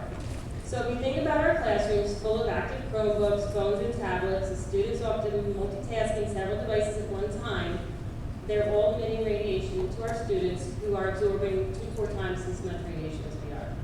So we need to make sure that the use of technology is purposeful and meaningful. Digital technology and Wi-Fi are here to stay. It can be a tremendous tool. And I think that this is something that I also am discussing, hopefully, at the strategic planning committee meeting tomorrow, that we do need to have some kind of guidelines for teachers as far as that's concerned. So back to Apex, at the cost of $30,000 or more per year. What is the goal as a district? Are we focusing on instructional design, which is the one thing that research has proven will impact learning positively, or are we focusing on content delivery with shiny new programs of little value? Some administrators might say that kids will have to use digital learning at work someday, safety training courses and so on. I know I complete my global compliance for school, and it's terrible. And, you know, honestly, if you've ever had to complete any of that kind of online training, you know you were not engaged. You were completing it because you had to. And you probably didn't remember most of what you were supposed to be absorbing. Another argument for blended learning might be that we need to teach kids how to use technology, which is a false statement. No matter how advanced we think we are, or what shiny programs we have, the next generation will grow up to be even more proficient with the newest technology that becomes available. These kids are more proficient in how to interact with technology than we will ever be, and their children, and the next set of kids coming up, will continue to be as well. So what is the advantage of APEX? Dr. Clark also mentioned that APEX can be used as a learning management system that tracks student learning and activity, which I guess means data, tracking data. But how useful is tracking student activity if the program is used by different teachers in different amounts and in different ways? Even data from an isolated lesson is questionable on this program.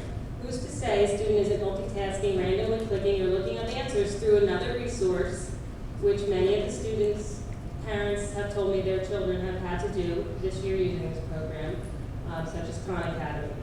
When I was using the student demo for Algebra 1, I guessed and was correct on a whole bunch of the questions. So how will the teacher know? And since you aren't showing any work, how will the teacher assess and remediate your errors?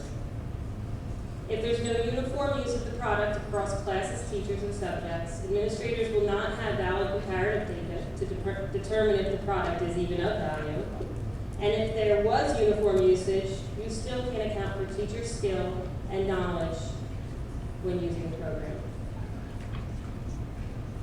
I recently was discussing all this with my cousin, Leslie Maniotis. She's a board-certified teacher. She has a master's in education, a PhD in instructional curriculum in content areas, with a specialty in literacy. She has co-authored several books, such as Guided Inquiry in the 21st Century, and works as a consultant with educators around the world. And I thought she would have some insight. She explained that her experience as a teacher effectiveness consultant in various Denver public schools, working with data, they found that much of the data was not aligned, using an online program, was not aligned specifically to their school curriculum, and it was a tremendous amount of wasted time, with full-day PD sessions and many prep periods spent analyzing data that turned out to be useless. I noticed that the APEX demo site had several states listed for standards alignment, but not New Jersey. And our individual curriculum maps would have to align exactly with each course in order to be of true value if data is in fact the goal.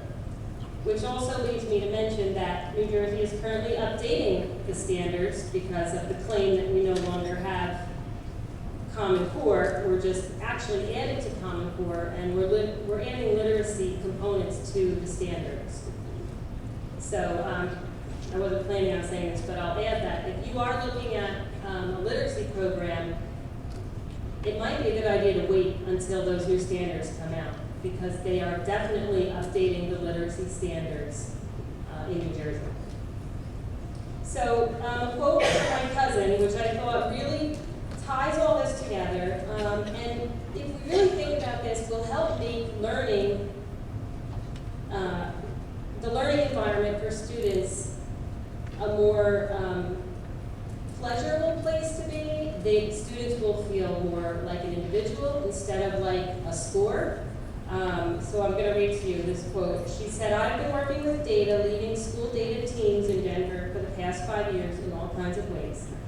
Teachers making up their own formative assessments, using tools like ANET and district interims, etc. The most useful data teams that I led were in conjunction with high-quality training on understanding by design, where teachers determined the learning goals and backward design lessons out of that to meet the standards. It was PD tied to instructional design, grounded in best practice. There we made the most gains, and we could see measurable growth in student and teachers' collaborative power and professionalism." All of that is about instruction. It's about teacher instruction. It's not about using any resource. It's not about any specific resource. And it's certainly not about a blended learning resource.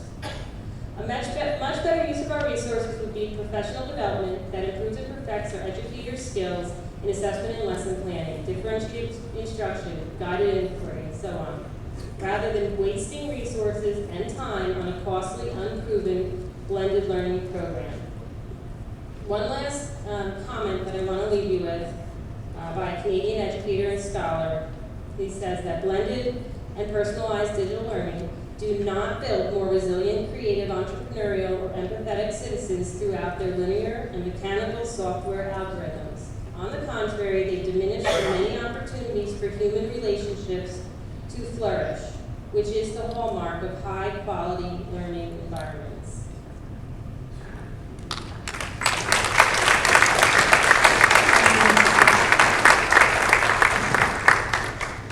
Any last comments? Jim? Come on up. Black sweater, sorry.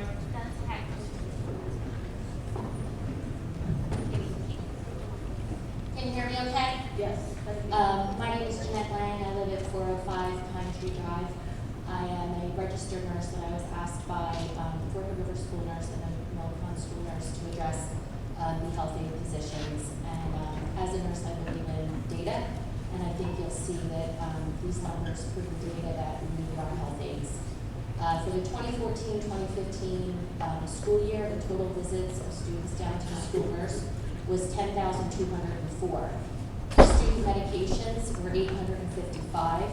Diabetic visits were 1,714.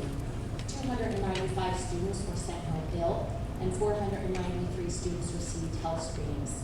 For chart reviews, 174 children received immunization and computer input about their immunizations, and 152 students received gym excuses. To date, for 2015-2016, there were 5,486 students that visited the health office at the Forked River School. At the Milcon School, for the 14-15 school year, the number of students that visited were 4,746. The school nurse is out of the office at least 4 times a day, and without these people present, it means 4 times a day this office could be closed. The number of students who received medication administrations at the Milcon School was 1,572. The number of diabetic visits was 1,123. Could you imagine being at your doctor's office with that many people coming through? The number of students sent home were 519, and the number of input data about their immunizations were between 400 and 500. Gym excuses, 451 gym excuses. For the 15-16 school year, from 9-15 to 3-16 only, there were 4,357 visits. The data is not yet available for April, May, or June.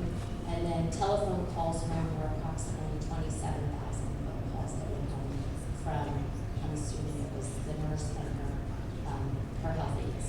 So we see a lot of kids every day, and these are a lot of kids that may not get the help that they need. Thank you. Thank you.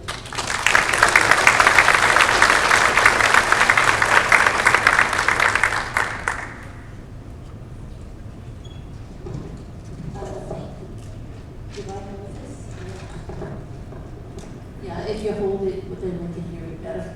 Okay. My name is Maureen Clancy, and I live on Hemlock Drive in Lenoka Harbor. And I've lived in town for like 24 years, and I've come to many of these meetings, but believe me, this is the first time I've ever gotten up to talk. But I just feel that the taxes in Lacey are horrendous. I mean, I cannot afford to pay them. I'm still working at my age to pay my taxes every 3 months. And I mean, the foreclosures in town are just unbelievable. I mean, I know people that are in senior living, they can't even afford it. And I mean, the taxes last year were 62%. And now they're going up to 65, and I mean, there are people that can't can't even afford the taxes now, never mind another $10 a month. I just think it's horrendous, I really do, because I mean, so many people have come to me and told me that they have to move, they can't stay in town because of the taxes. I don't know, something should be done. I don't understand, you know. It's easy just to say, oh, these will, you know, I guess you people up there can afford it, but I know I can't, and I know I'm speaking for so many women that, you know, are widowed and they didn't want to come, but it's just awful. It really is. That's all. Thank you. Linda? Yes.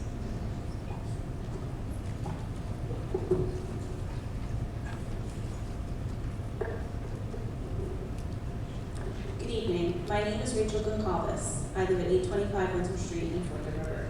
And I'm here this evening to plead with the Board of Education not to let Alyssa Iapico go from her position as a preschool teacher. I'm unsure whether her position is at risk, but as a non-tenured teacher, she has no safety net, and I feel that the Board of Education and community need to know what a gem we have in Ms. Iapico. We first met Ms. Iapico in the summer of 2013. It was a rough time for our family. Our son Brody had recently been diagnosed with OCD, anxiety, and sensory integration issues. My husband and I were confused and scared. When his diagnosis came, the disabled preschool program seemed like our best option. I was sick over the thought of putting my 4-year-old on a school bus and spending half the day away from him. And then we met Ms. Iapico. As soon as I walked into her classroom during orientation, I felt a wave of calm and peace come over me. It was reassurance that Brody was going to be where he belonged. Ms. Iapico was eager and sweet. The compassion she felt towards these boys and girls she was just meeting was overwhelming. I felt a renewed sense that Brody would be okay, even though he would be away from me. When school started, Brody thrived. My husband and I were nervous that his anxiety would get the better of him, and his school days would be a disaster. It was the complete opposite. We began to see a side of Brody we had longed for, a happier, more settled little boy who wasn't constantly riddled with anxiety. He looked forward to every day that he spent at school and constantly spoke of Ms. Iapico with excitement and adoration. My husband and I were thrilled. Throughout the year, Ms. Iapico was the epitome of what every parent longs for in a teacher. Not only did she engage our son, she helped him to flourish by tailoring her classroom to his needs and the needs of all the students in her class. I would often get personalized notes home about Brody's progress and even received a phone call from Ms. Iapico when Brody had successfully used the bathroom at school, a task we had been working on for months. She literally called me the second she was done with him in the bathroom. She was too excited to even wait until the end of the day because she knew what a milestone it was for Brody. Needless to say, when June rolled around, it was extremely hard to move Brody out of Ms. Iapico's class and into mainstream kindergarten. But it was because of her and all that she did for him that Brody was ready. Kindergarten got off to a rough start for Brody. Something in his environment was setting off his anxiety, and we no longer had a boy who was eager to go to school. Coupled with this, Brody began to have medical issues that required us to pull him out of school on a regular basis. He continued to do well academically, but emotionally he was a mess. He would come home from school crying almost every day, and every morning it was a fight to get him on the bus. As his mother, it broke my heart to see my son struggling so badly. In March of 2015, Brody's medical issues came to a head, and he spent 3 days in the Children's Hospital of Philadelphia. It was traumatic for Brody, to say the least. After many long discussions with Brody's doctor, it was determined that the best course of treatment was to put Brody on homebound instruction so that we could continue to keep him healthy. I instantly went into mama bear mode and began calling and emailing anyone that I thought was pertinent to Brody getting the best education while at home. Ms. Iapico was one of the first people I reached out to. I needed her opinion on who was the best fit to come into our home and provide instruction for Brody. I needed her opinion because I knew she knew Brody best and would also want the best for him. Within 10 minutes of hitting send on my email to her, my phone was ringing. It was Ms. Iapico. As soon as she received my email, she went to her supervisor and asked to be Brody's homebound instructor. When she told me that she was giving a go-ahead, I burst into tears. For months, we had been fighting to get Brody back to where he needed to be, where he was when Ms. Iapico was his teacher, and I was finally seeing light at the end of a very dark tunnel. From March until June, Ms. Iapico came into our home almost daily. For an hour a day, she did school with Brody. At first, she kept him up to speed with his class at school, but she quickly discovered that Brody needed more. He wasn't being challenged enough. So she began bringing more challenging work for him, work that she took her own personal time to gather and tailor specifically to Brody. She kept him engaged and eager to learn just as she had during preschool. If Brody happened to be having a bad day, it was Miss Iapiko who could pull him out of his rut and get him smiling again. Every day, Miss Iapiko would teach her 2 classes of preschool and then drive to her home and teach for at least another hour with Brody. Some days she left her home and went to cheerleading practice, and she never once complained. She was happy to be with Brody every day and honored to be his homebound teacher, and it was evident that she loved her preschool classes just as much. Miss Iapiko wasn't just giving my son classroom instruction, she was building him back up and giving him the confidence that he could go into first grade and be successful. And I can confidently say that because of her efforts, Brody is sailing through first grade.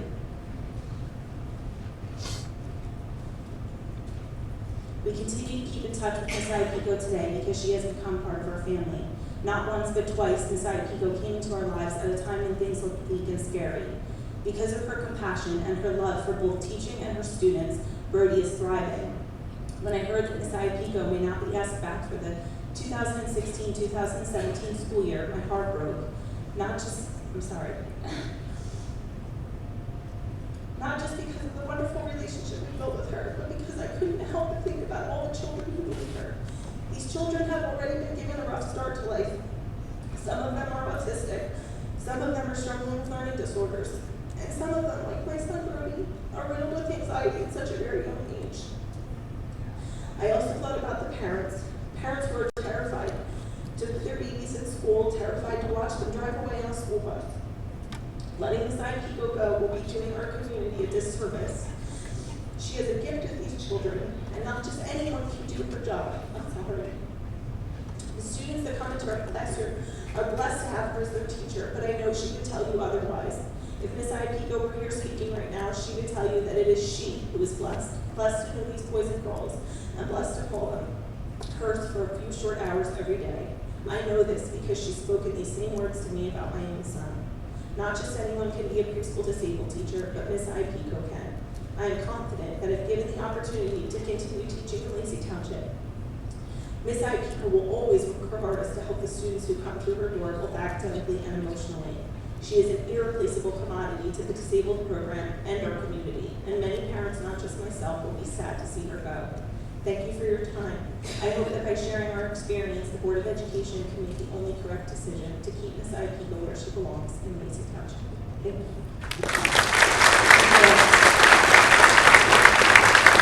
Now I see the one open their eyes, so. That's it. At this time, I'd like Mr. Giordano to say a few words as finance chairperson. Thank you, President Downey. You've heard a lot of heart-wrenching stories this evening. You talk about the heroin epidemic. Dr. Anthony mentioned that one is too much.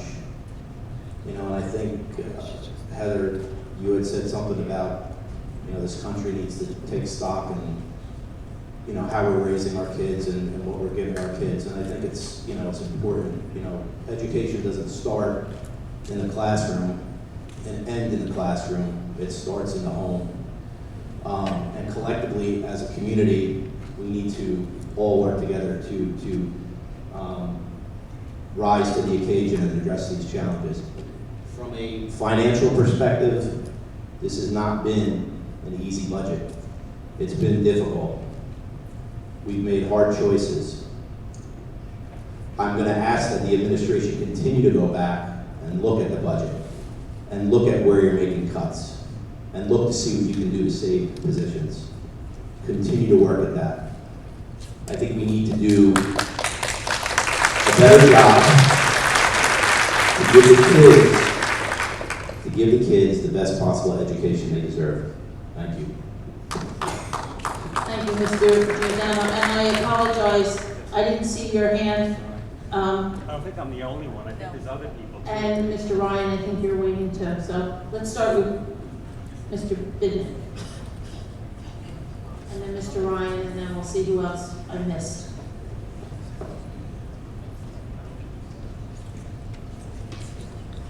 Good evening, everyone. My name is Richard Bidnick. I'd like to speak for the taxpayers who are going to be crying every time they get their tax bills, and have been the last several years. This is sort of like a reality check. I think I've been speaking at these meetings for quite a while, and this is not unexpected. I was expecting these things to happen, and as if you heard the superintendent, she said it's only going to get worse as the future goes on. There's less and less money in the pot, more houses in foreclosure, more houses for sale. I can't get the prices for them. I would like to sell my house, but I'm underwater with my mortgage now because the housing values keep going down. So I'm kind of like stuck, like a lot of people are. But a 17% reduction in the student body does require, any logical business, and school education is a business, whether you like it or not, requires that you be financially prudent with the dollars that you have. I think the school board and the superintendent are trying to address those issues. My main concern here is I think that some of the teachers who are going to be let go are the non-tenured teachers. They're not really part of the union contract, and they're probably some of the better teachers that are in the school district right now. And because of the way it is negotiating these contracts, they protect the people who've been here a very long time, which is sort of, I just don't approve of that. I think it's terrible. I think that the parents in the school district should demand that the contracts state that there is a performance review and evaluation of every teacher, and that there are no raises given unless the performance evaluations are tied to student achievement. I think that the teachers should want that for themselves because it would actually show their progress. It would help them be able to be better teachers. I think that this is all really important. Remember, we are here for the children, not the adults. And that is very, very important to remember. Now, I have a couple questions dealing with this board and actually with the LTA. Did you have the exact cost of this contract and its prices in front of you when you all voted for this contract?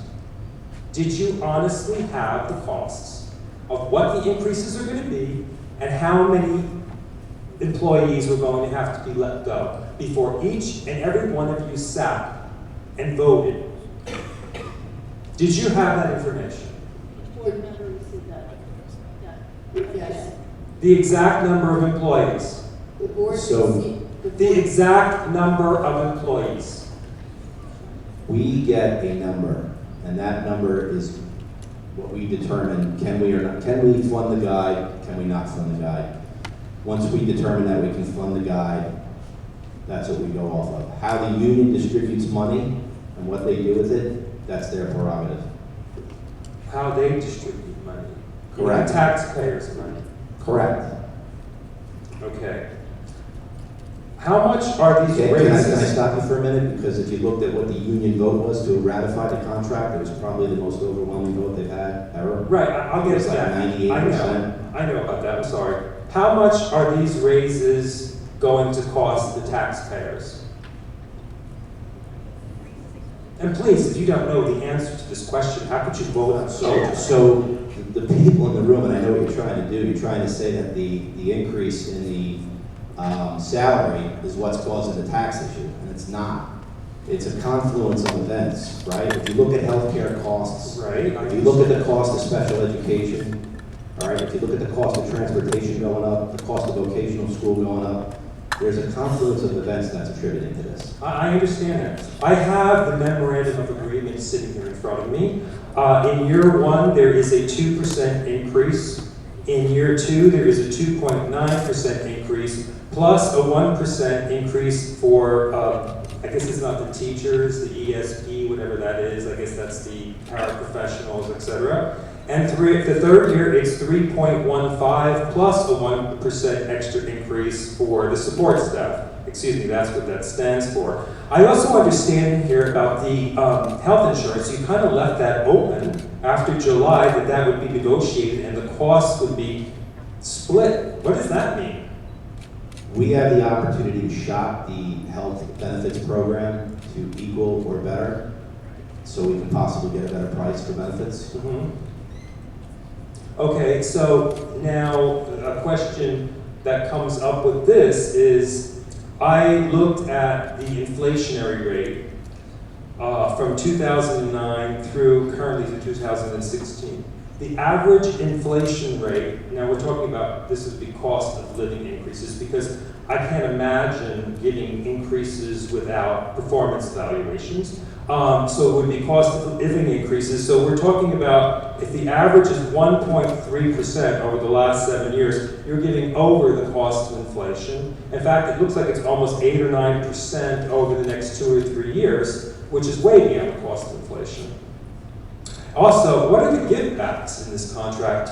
What are the givebacks that the union has negotiated, or you've negotiated on our behalf, the taxpayers, for the increases in salary that you're willing to give? I believe the ability to shop the healthcare is a huge give back, right? We hadn't had that before. Well, does that mean that you could actually be somewhat creative with the union and allow the employees, give them a stipend and they can shop and buy their own on the health exchanges? Why wouldn't you want to do that? I mean, that would actually make more sense. Everybody would get the same amount of money and they can buy their insurance according to whatever their needs are, their particular needs are. That would be more logical. In the union, you know, I would think if they really care about saving money and doing things better, some people may not want to have some of the higher insurance costs and may want to not spend that money quite that way. And give people the opportunity to be more flexible with how that money is actually spent. That's a creative way of, you know, shopping around for the health insurance. I know that I've heard that the teachers union is like bound by marriage by the state health contract, but there are other ways, and you know, you have to realize that there's going to be more and more positions year after year that are going to be cut because the healthcare cost at 16% increase is just not sustainable. It just isn't. These are things that are going to have to be addressed. Now, my question to the LTEA is, and this is to the people who actually negotiated the contract, you obviously were aware when the contracts were being negotiated that positions were going to have to be cut because there wasn't enough money in it. So I saw at the last meeting on tape Mr. Ryan get up there and try to beg the school board not to have to cut positions from the current school, the next coming up school year. You know, if you knew that this was going to be the case, why did you go for these higher increases that you're asking for? I mean, it's about taking care of your brethren, right? And I have an ideal solution. Maybe the school board would be able to keep those employees if you've forsaken your raises. Well, I mean, but there isn't any more money. Mr. Bennett, just please make your comment, and ladies and gentlemen, please keep your comments. Okay. Just make your comments. All right, so my question is that that's something else to like think about. I mean, you know, if you're going to be worried about the other employees in the school losing their jobs, then that's another creative way of taking care of this situation. Mr. Giordano, you negotiated this contract. You were the lead negotiator of the taxpayers. Am I correct with that? That's correct, and Mrs. DeSenza. But you were the lead negotiator. Am I not mistaken? 2 people signed a letter of memorandum. Answer my question, please, sir. I'll answer it. I will answer that question. I assigned Mr. Giordano and Mrs. DeSenza to be on the negotiating team. That was the negotiating team. Okay. And in terms of voting power, they each had equal voting authority and power. Okay, but there was one person who was the spokesperson, correct? There was one person. Correct. All right. But there were caucuses. Right, I understand. I've dealt with unions, I know how this all works. Okay, now the other question I have is, Mr. Giordano, you're not a taxpayer, like you don't own property in this town, do you?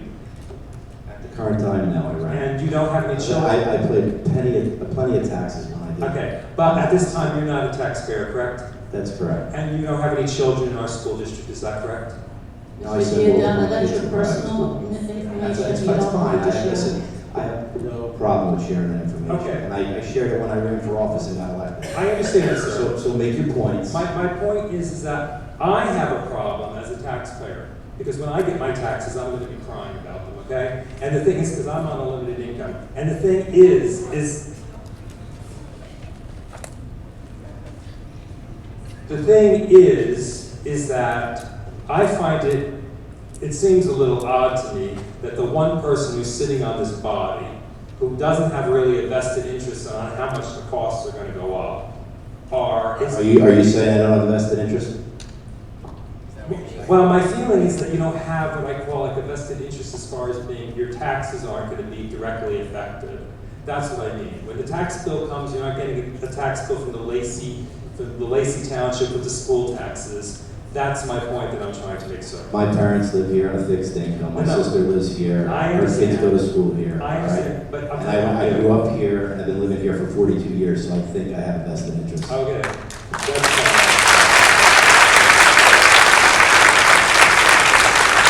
I understand what you're saying, but I don't agree with that. It's not coming out of your pocket directly. But the issue I have with all of this is, and I don't understand what kind of games it seems that are being played. I mean, it's like we went through this last year. Serious reductions are going to have to be made. I don't know if the union is going to be willing to come back to the school board and say, we'll give up some of our increases so we can keep some of our brethren, or they're not going to. If they really care about the children, as they say they do, and these are really probably some of the better teachers that are going to be let go, it sounds like a really good thing to do if we really care about taking care of all of these people. I'm sorry for the teachers, the younger teachers in particular, who may be in our school district, who probably are some of the better teachers, because they have to be evaluated every year before they get to tenure, and they're probably working their butts off. I salute all of you people, because I know how it is to start out at the bottom and have to work your way up. I don't know what the resolution is going to be to all of this, but you have a dollar amount that you can work with. You can't really raise it anymore, so I don't know how you can figure out to keep people anymore unless there's some givebacks from the union. Thank you very much. Mr. Ryan?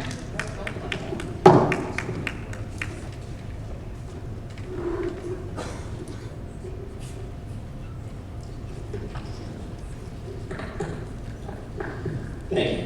I stand up here tonight to address the Board of Ed and the Lacey Township Committee at large. This district is currently proposing a budget that would see record cuts to its teachers and support staff. I'm here to plead with the board not to allow this to happen, but rather look elsewhere to make the cuts. I know the board is in a tough situation financially, and there are many contributors to these factors, such as not going to the cap previous years, unfunded state mandates, lower generated tax revenue, and the list goes on and on. I know the current Board of Ed is somewhat newer and younger board with quite a few members less than 4 to 5 years of experience. But what needs to be made clear is that every year that the district fails to go to cap, it significantly damages the future of this district. I know it's a balancing act between fiscal responsibility and helping progress our district.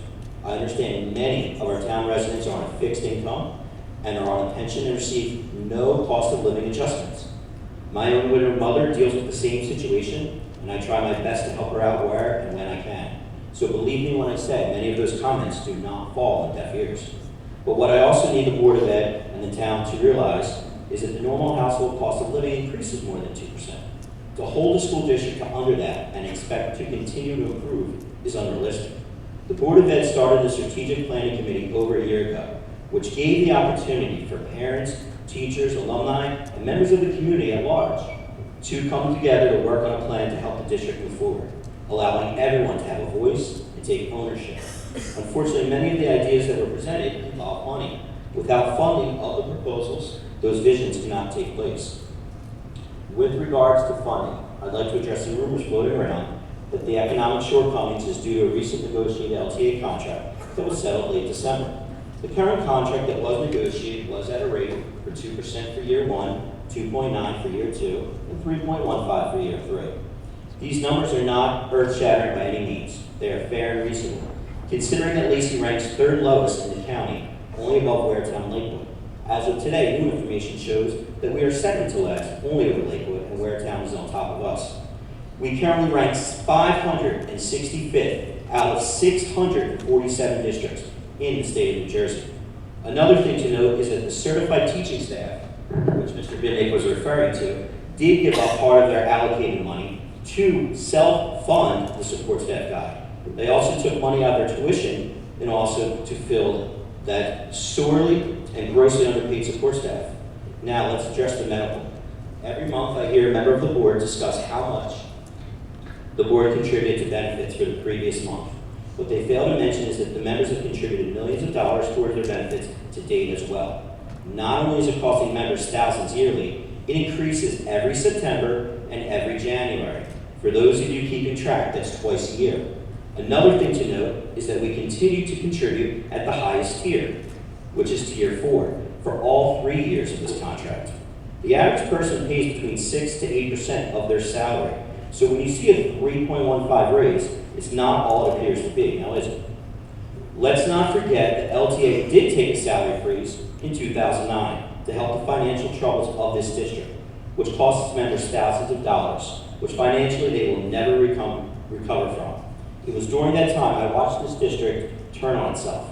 I did not like what was happening or even the environment that it had created.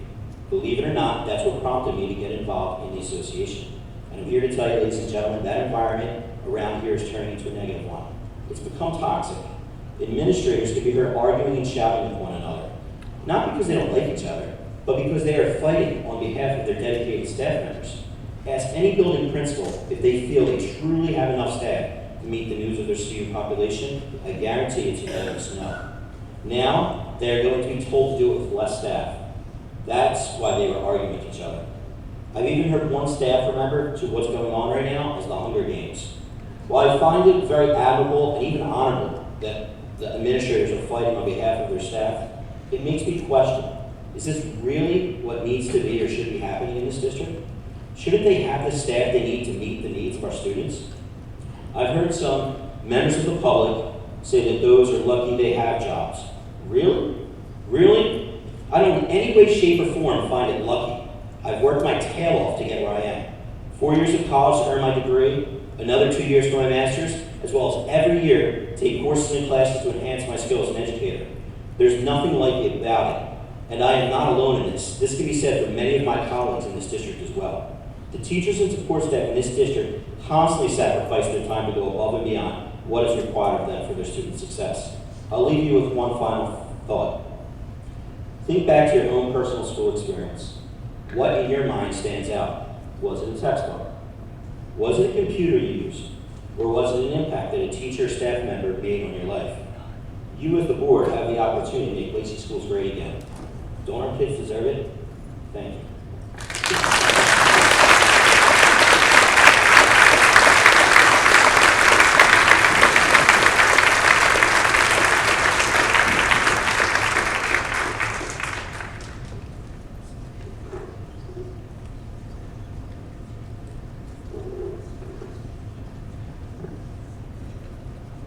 My name's Sean Keller, Easy Street, Willow Park.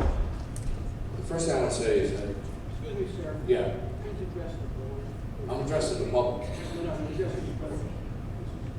I want them, you'll see us both. So, I come up here and I say that first and foremost, it's for the kids. I know that's why you guys did what you did to get elected, and you're here to help the community. And that's what the teachers are here for too. But you don't come up here and say that, and then all you do is talk about your taxes. It's disgusting. It's not about taxes.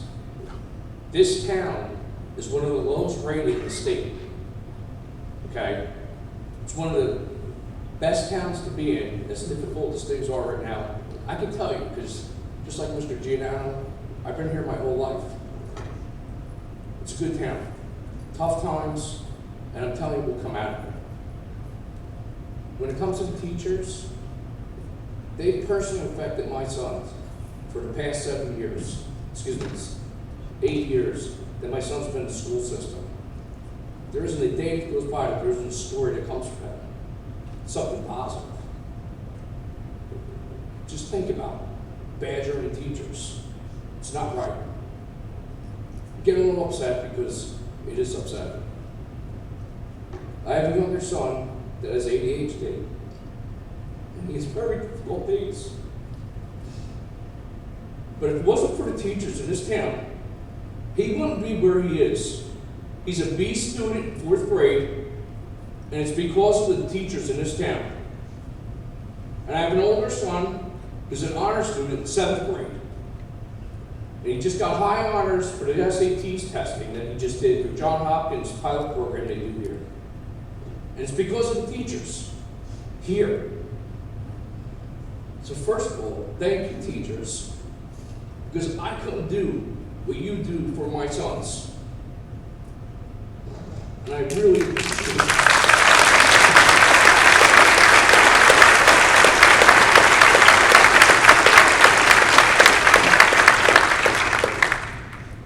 And I thank you guys for doing what you do, getting elected, because I know you care. You come out of the gate, you care, and you want to do this for the town. And you have all the right intentions. And this is a tough time. But I can tell you, as tough as it is, and I know whatever the outcome is, it's still going to be tough no matter what at the end of the day. I'm asking you guys to do whatever you can to do the right thing. I'm having faith in you. Because this town needs it. Whether it's the issues with heroin or just educating our kids. We really need it. And I know dollars always at the end of the day win when you make a decision. But for the sake of our town, we really need this. We can't lose our teachers. I just want to say one more thing. You spoke a few minutes ago about the nurses, the statistics, the stats, and everything annually. You're forgetting about the 65,000 noses blown, the 40,000 hugs, the 2 million it's going to be okays, or how many times you come up with stories that, you know, why your mother or father doesn't answer the phone, and you're trying to make your kid feel better and they're in the nurse's office all day. I mean, those things don't come up when you're cutting budgets. And, you know, personally for me, my mom worked for the school system for 28 years as a nurse's aide. And how many times I made connections with kids just because I was Mrs. Kelly's son. How many times I didn't get beat up because I was Mrs. Kelly's son. And Jackie, you know I'm right. But it's the truth, because they were there and they did a thankless job and they did it because they cared and they really were for the kids. And I know at the end of the day, again, dollars always win. But these people that are in those positions, whether it's that or the security position we have to let go, they're so important.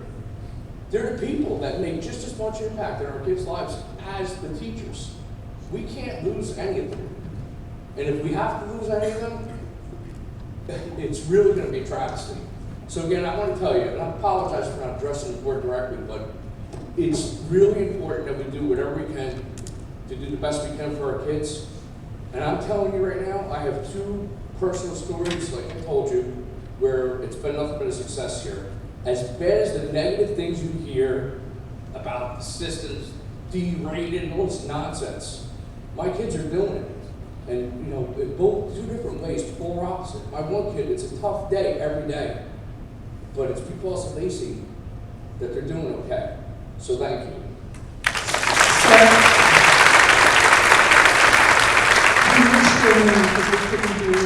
Sean Kelly. Thank you, sorry. All right, thank you.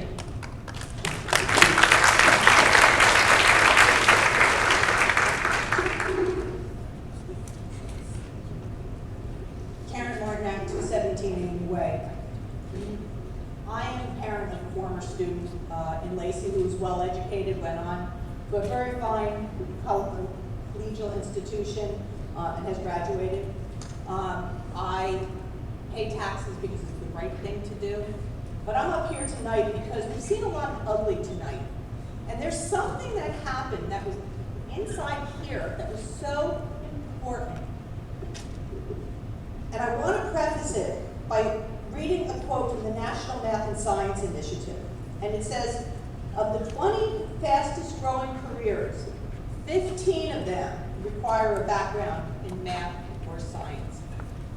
And what I want to talk about tonight, just briefly, is our STEM program, especially at the middle school and the high school, that participated in the C-Perch program. And C-Perch is near and dear to my heart because it was started by Navy Lakers when they came to partner with Lacey as partners in the beginning of the STEM program. And Sea Perch is a robotics competition that is initially held district-wide. And if the kids are good enough and smart enough, they can move on and compete with the other good enough and smart enough kids. And lo and behold, this year, and I'm going to read this, last Saturday, John Kuzan and John Sotero, John Kuzan was one of my son's favorite teachers, took their students to Rowan University to compete in the underwater robotics competition called Sea Perch. The competition was hosted by Rowan University and sponsored by Lakehurst Naval Base. Over the past several months, students in the STEM class and students in the after-school robotics club have worked feverishly to build their concept designs. They competed amongst themselves to see who would represent LTHS at the competition, and Lacey entered 4 teams. 2 teams were in the stock competition, and 2 were in the open class. Lo and behold, the students' hard work paid off with a 3rd place finish in the stock class, which was a team comprised of Avery Cunningham and Cassandra Schenk. And in the open class, Lacey High School took 1st and 2nd place. 1st and 2nd place.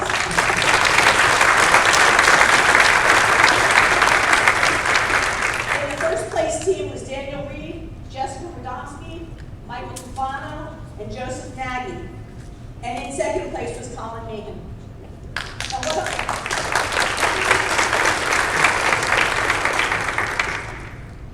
What I'm up here tonight is, and I have no vested interest in this, is that I have found that they can move on to Louisiana State University for the nationals. And it costs money. And what are we here to talk about tonight? It's the lack of money. But should it be the lack of excellence? Should it be the lack of excellence? So right now, the way that they're going to fund this trip is they're doing a GoFundMe campaign. And if people who care to donate to it, I believe it's it's right here. It's the 2016 National Sea Perch Competition. They're working so hard to get there when they've already worked so hard to get there. And we as a district need to support them. And so tonight, I'm just up here to say that this is the good stuff. This is the stuff that makes it all worthwhile. The John Kuzans and the John Soteros of the world, the Alyssa Iapicos of the world. So when we get up here and we start fighting over who should pay what and who should pay this, it's about the kids. It's really about the kids. Thank you. Thank you. Is there anyone else that would raise their hand? Please remember your name and address. Thank you. Hello, I'm Andrea Murphy. I live at 24 Ridgemont Drive in Lenoka Harbor.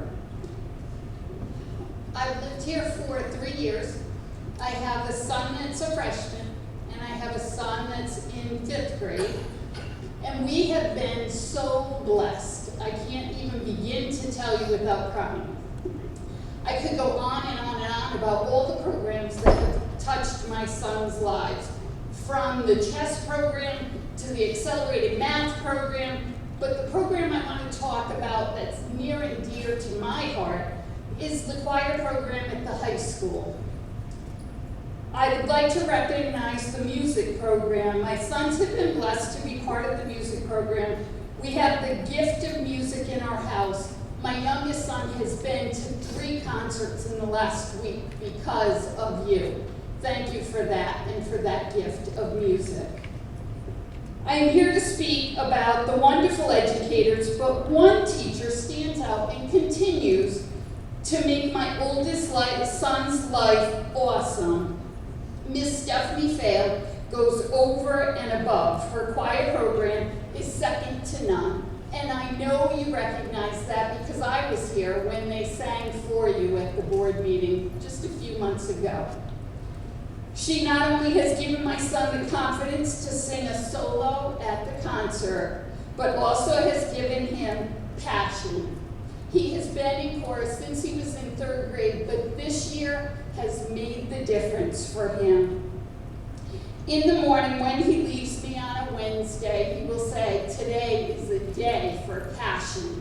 Because often he'll see Miss Fail during the day, and then he gets to sell pizza with her to raise money for their field trip, and then he gets to come back at night and sing and make his day full of passion. So what I ask is that you recognize these programs and recognize the goodness that Ms. Fail has given not only my family, but Lacey Township High School. She is one that deserves the recognition. I pray that she will continue to be here so that when my youngest son gets here, he also will have those days full of passion. Thank you so much for your time and all the hours you have put in.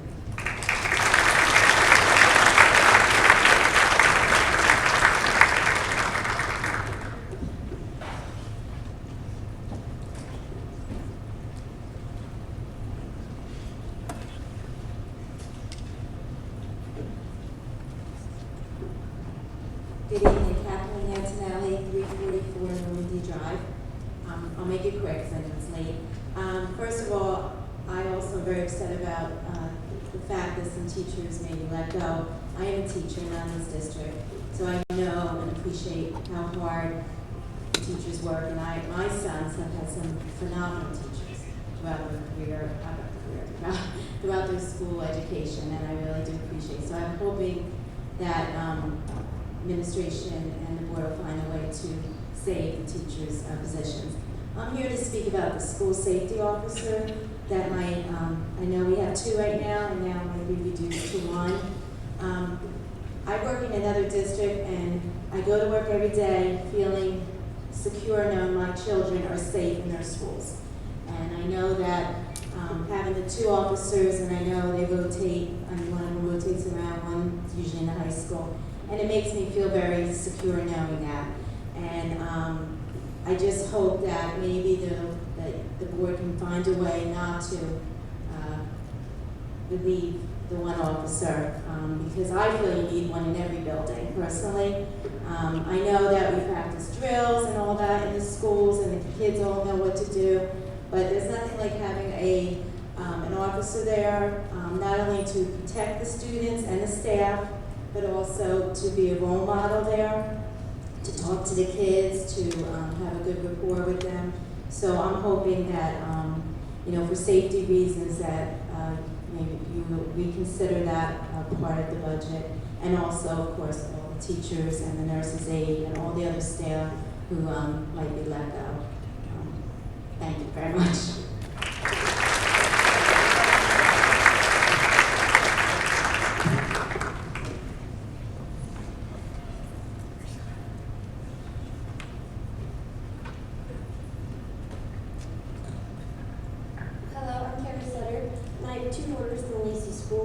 I also want to address the upcoming teacher cuts. As a parent, I believe I speak for many when I say that these jobs matter to us. Class size matters to us and our children, and that these eliminations will not just take away the jobs, but the amazing educators that these children of Lacey Township had. I also had so much to say about Ms. Iapico. In 1 short year, she took my 4-year-old daughter from not being able to speak to any adult to openly engaging in everyone's presence that she comes across, and also being able to not recognize any letters, to writing her full name. She's now ready for kindergarten. Thank you to Ms. Iapico. Beyond normal teaching duties, I have watched that young lady go out on Saturday mornings and volunteer her time to raise money for the program for these children. I have watched her give each child the attention that they deserve, so they feel like they're the only child in the room. It is because of her that these children who are at a disadvantage already really learn to love school at a young age. My older daughter is at Winoka Harbor School, and she also benefits from the dedicated teachers that work hard to help every child, although their class sizes just don't seem to be small enough. I cannot imagine their classes growing to larger numbers as a result of budget cuts. Just this past weekend, we saw Miss Everett, kindergarten teacher who's non-tenured at Winoka Harbor, out in town, and my daughter said, "Oh, Mom, we call her Miss Awesome." This is coming from a first grader who never had Miss Everett, but knows her because of how involved and wonderful she is with these children. I just wanted to beg you to please consider every other option you have before eliminating these people, not positions, but people who affect the children of Lacey Township. Thank you.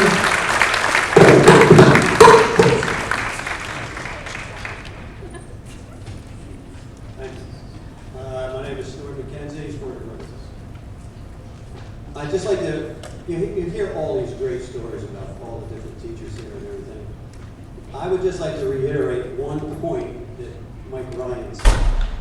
According to the Department of Education in New Jersey, this school year, 2015-2016, and considering the median teacher salary in each district out of 647 districts, Lacey is 565th. That puts Lacey in the bottom 13% of the state of New Jersey. You should be ashamed.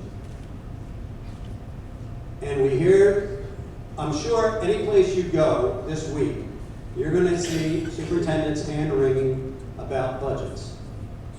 But if there's 564 districts in New Jersey better paid than Lacey, something's been wrong over the years in this district. Out of the 10 K-12 districts in Ocean County, you're number 9, Lakewood's number 10. And if anybody in this place still reads the newspaper every morning, you'll understand what a screwed up mess the finances of Lakewood is. Central Region, 163rd out of the state. That puts Central Regional 402 places above Lacey Township. Something's wrong, and it's got to be fixed. Now, I understand there might be an element in the area that thinks 13 places is 13% is too high, but I'm sure most of you should be embarrassed about that figure. Thank you. Is there anyone else? Ma'am?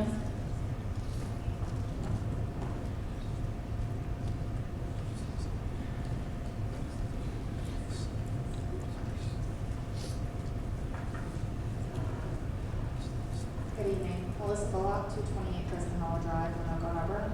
I'm here as a parent this evening, although I am a teacher in district. And I would like to first and foremost say that I never appreciated the members of the staff that I work with until I was enrolled in my master's program several years ago. And they encouraged us to walk the halls. And I always felt that I was so lucky to be a science teacher because we obviously teach the best subject ever. But as I walked the halls, I listened to my colleagues share their lessons with the same passion that I feel for mine. So it was eye-opening to say the least. I planned on a huge discussion this evening. However, at this late hour, I will keep it brief. My eldest child is currently at the University of Vermont and had to write a personal statement while applying to med school. Several of her teachers were mentioned. However, Mrs. Schlagenhalf just left. She was one of the first teachers who interested my child in the idea of surgery, which is actually what she's pursuing. And then after that, Ms. Frisch, who's still in the back, one of our veteran teachers, who still hold just as much warrant as our non-tenured teachers, challenged my daughter because she was in the wrong level of math. And rather than taking that as a setback, Sarah forged forward, and Ms. Frisch encouraged her and was the first teacher to ever tell her that she was intelligent. She also wrote about her in her statement, and she went on to earn a 4 on her AP exam. The other teacher was Miss York, who also influenced Sarah, and she sailed right into chemistry and has never turned back. As far as my son goes, very little is said by him. However, Mr. D'Amico was the one who encouraged him to try volleyball to increase his vertical. So thanks to Mr. D'Amico, we are doing volleyball year round. So it's not just the academic areas that encourage a child, which has encouraged his confidence, and I do actually get a little dialogue at dinner.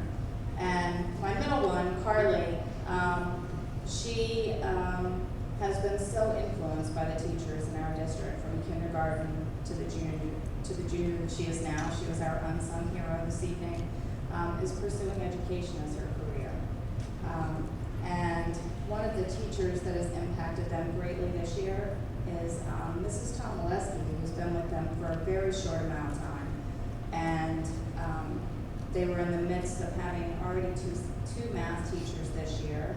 And rather than stepping into her role and taking over the schedule she already had, she opted to put the children first, which actually impacted both of my children, taking over the Algebra 2 honors and the pre-calc honors classes, and have built their confidence back up again when they were faltering. So to her, I owe a big thank you. So I really just wanted to speak on behalf of myself as a mom, and I just wanted to say that if you hurt one member of our community, we're a family, and families go through tough times. And if you hurt one of us, you hurt all of us. Thank you. Thank you. Is there anyone else? Seeing none, I want to thank everyone for their comments. Thank you for the majority of being positive and polite. I appreciate that. And at this time, we're going to make board comments, and I'll start to my far left. Mrs. DeSenza, would you start, please? Yes, thank you, President Haley. Congratulations to our students of the month, Lucas, Jamie, Christina, and Unsung hero, Falibola. 4 exemplary students. Thanks for all you do. For the public's knowledge, the benefit to us this month was $1,129,966.95. This figure is on page 38 of the agenda. The payroll on this particular report was $4,040,583.70. And this month, we had to make our annual payment to the Public Employees Retirement System for the pensions. That was $874,772.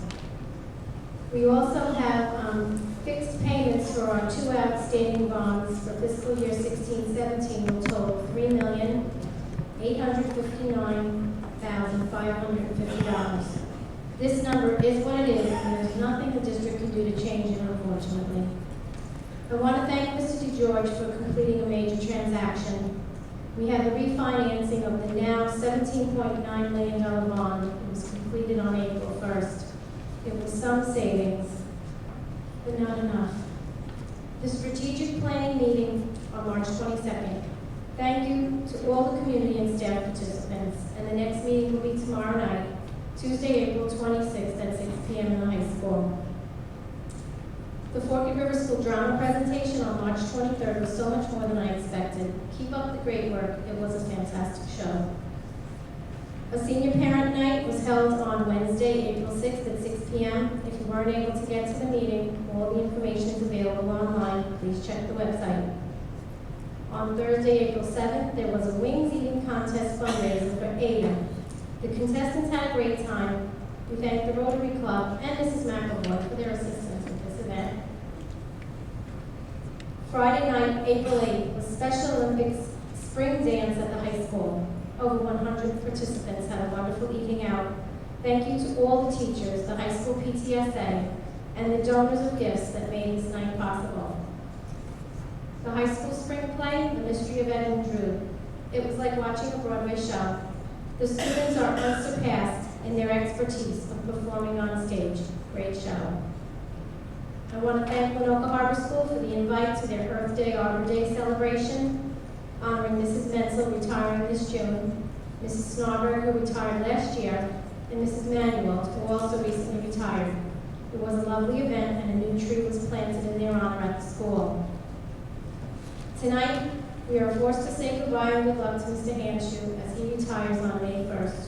He will be greatly missed. The Sea Perch trip to Baton Rouge for the STEM ROV team national competition. Yes, we are all aware of the importance of this trip as a once-in-a-lifetime opportunity for these students, and we are doing all in our power to make this trip happen. It is in progress. The public hearing on this new budget will be held next Monday night, May 2nd at 6 p.m., I believe, Mr. DeGeorge? 7 p.m. Okay, thank you. So if people wish to come out again, the budget will not be passed until next Monday. The next board business meeting will be held on May 16th in this auditorium honoring the Teachers of the Year. Please be sure to join us for this special celebration. And thank you to the public and all who made their voices heard tonight. It is very important for us to hear everyone. Thank you for coming. Yes, thank you. Just keep it. Good evening. I'll be quick. I'm a teacher and I have to get up at 5 in the morning. So, Mr. McKenzie, I don't know you and I'm not usually negative, but I invite you to run for the Board of Ed. You seem to know so much and there's 3 open spots. So we've been trying for years. You seem to know a lot what's going on and what we're doing wrong. So put your petition in by July 25th. Mr. Hanshew, it's been a pleasure. I followed you all through middle school and high school, so we've been together a long time. It's been a pleasure, and I will see you on the Toms River in the boat. Mr. William, I appreciate you coming up, and I assure you Dr. Anthony will talk to you, and many of us are on the Municipal Alliance here, many of us are on the task force, and we are doing all we can to combat drugs. I have one spotlight on students tonight.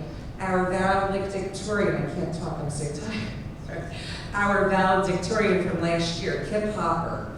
He just got the Freshman Award for Outstanding Academic Achievement by a freshman in the School of Health Sciences. So our valedictorian from last year is going on, he's doing great things, and that's all. I really can't talk anymore. Thank you.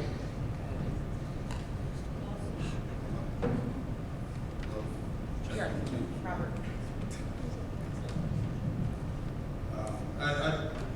You guys know me, I don't have a whole lot to say very often. I just want to say, thank you for the people that did come up and speak positively about the school. Unfortunately, it takes an event like this for people to come up and say those sorts of things. I would say feel free to come every week and talk about how great you love your teachers. I think they work hard, and if we had the money to be able to pay them as much as they're worth and keep everybody, we would.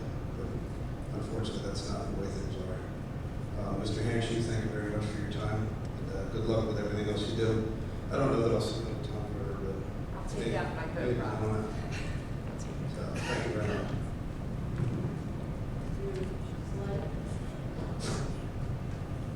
First of all, I'd like to thank everybody that's left with us.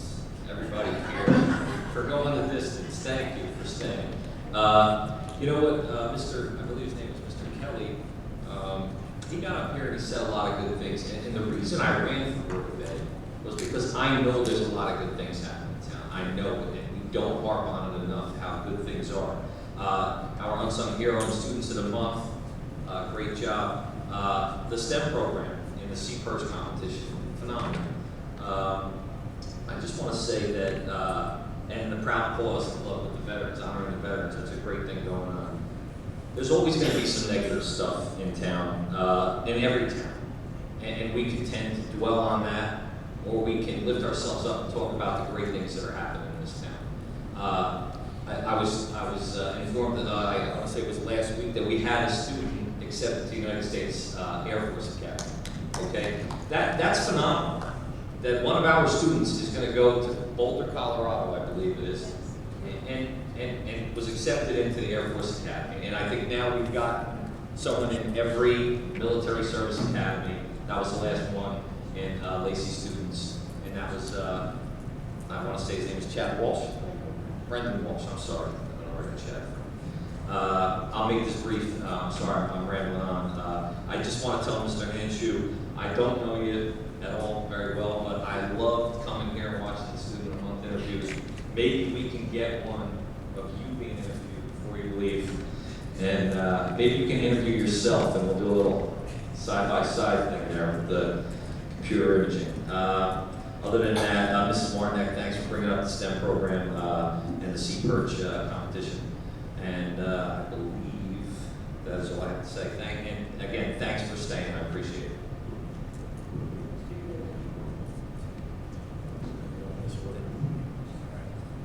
All right, so as Mr. Saletti just mentioned, thank you for everyone that's still with us. You heard a lot of things tonight, and I'll start out by, I thank Lucas, Jamie, Christian, and Harley for your efforts in performing and being role models for your fellow classmates. I have a long list of things here, but I don't know how much I want to get into. But Mr. Bidnick, you question taxes for me personally, you question about having kids in the school district. And I guess the best way for me to answer this is when my son, who's 13, asks me, "Hey Dad, why are you on the school board at Lacey?" And I tell him it's an honor to be a public servant, to give back to your community, to be a role model for him.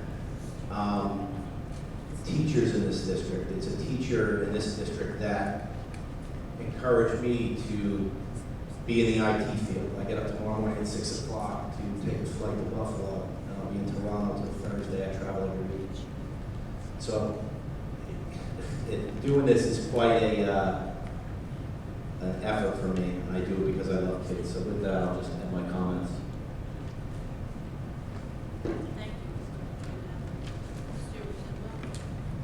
I'll keep it short because it's late, 10:25, and most of what I'm going to say has already been said. But I forget, it wasn't Martinek, but the next person that came up really said something that touched me, which was, this town is a family, and you heard one of us, you heard all of us, and that really resonated with me, and I want to make sure that you understand that that's how we feel as well.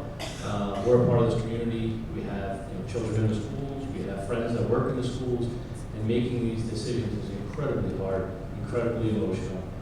You're seeing the result of months of fights and arguments and discussions, and I'm not going to say crying, but there's plenty of emotion that goes into this. And at the end of the day, we can only do so much with what we have, and we try to make the best possible decisions we can.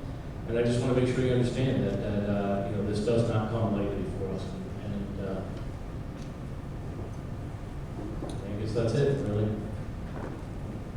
That will conclude my comments. Thank you, and last but not least, I want to congratulate all the students of the month. And yes, congratulations to Brendan Walsh, who was our first recipient, our first U.S. Air Force Academy recipient. And I also would like to congratulate, I had to get his name, David Whitworth, who attended the Unsung Hero Award ceremony down in Frog Pond Elementary School in Lillet. Mr. Hanshu was there, and his mom and his teacher and his aide. And it was a very touching ceremony. Students from all over the county are nominated for this honor. And some of the stories, you sit there, you definitely need to bring tissues with you, because some of the stories are just heart-wrenching. But he was a delight. He was so proud to be up there. So I want to congratulate him for accepting the Unsung Hero Award. I also want to thank the veterans that were here tonight.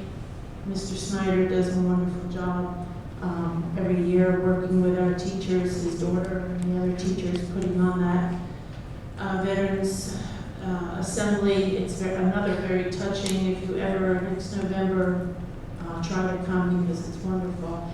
And Mr. Hanshu, we're going to miss you. You have been a real asset to this school. We wish you a lot of luck in your retirement, and I hope you do a better job than I did with retirement. And I hope you enjoy that boat of yours and enjoy it. Congratulations. At this time, let's move on to new business, please.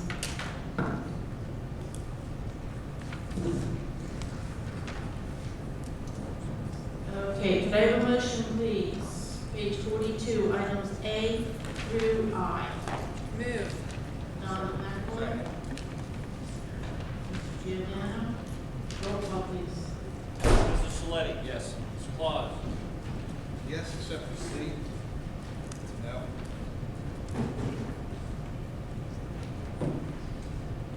Mrs. DeSenza? Yes. Mr. Giordano? Yes.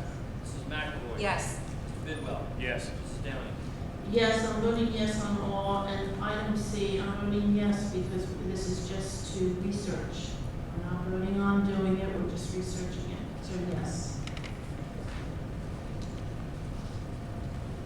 Okay, page 44, item 2, donations. Dr. Anthony already read these, so could I have a motion, please, to accept these donations? Motion. Second. Mr. Bidwell, Mrs. McAvoy, roll call, please. Mr. Saletti? Yes. Mr. Claus? Yes. Mrs. DeSenza? Yes, and thank you very much. Mr. Giordano? Yes, and thank you. Mrs. McAvoy? Yes. Mr. Bidwell? Yes. Mrs. Downing? Yes, and on behalf of the entire Board of Education, we thank all the people who have donated. Item 3, programs and curriculum. Could I have a motion, please? Move. Donna? Second. David? Roll call? Mr. Saletti? Yes. Mr. Claus? Yes. Mrs. DeSenza? Yes. Mr. Giordano? Yes. Mrs. McAvoy? Yes. Mr. Bidwell? Yes. Mrs. Downing? Yes. Item 4, professional days. Could I have a motion? Move. Second. Roll call? Mr. Saletti? Yes. Mr. Claus?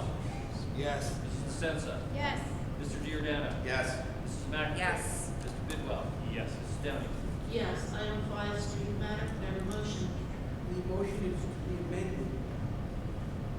In the fifth line where it says appropriate 504 plan, at that point should be added acceptable to the board. So it reads. Can't hear you.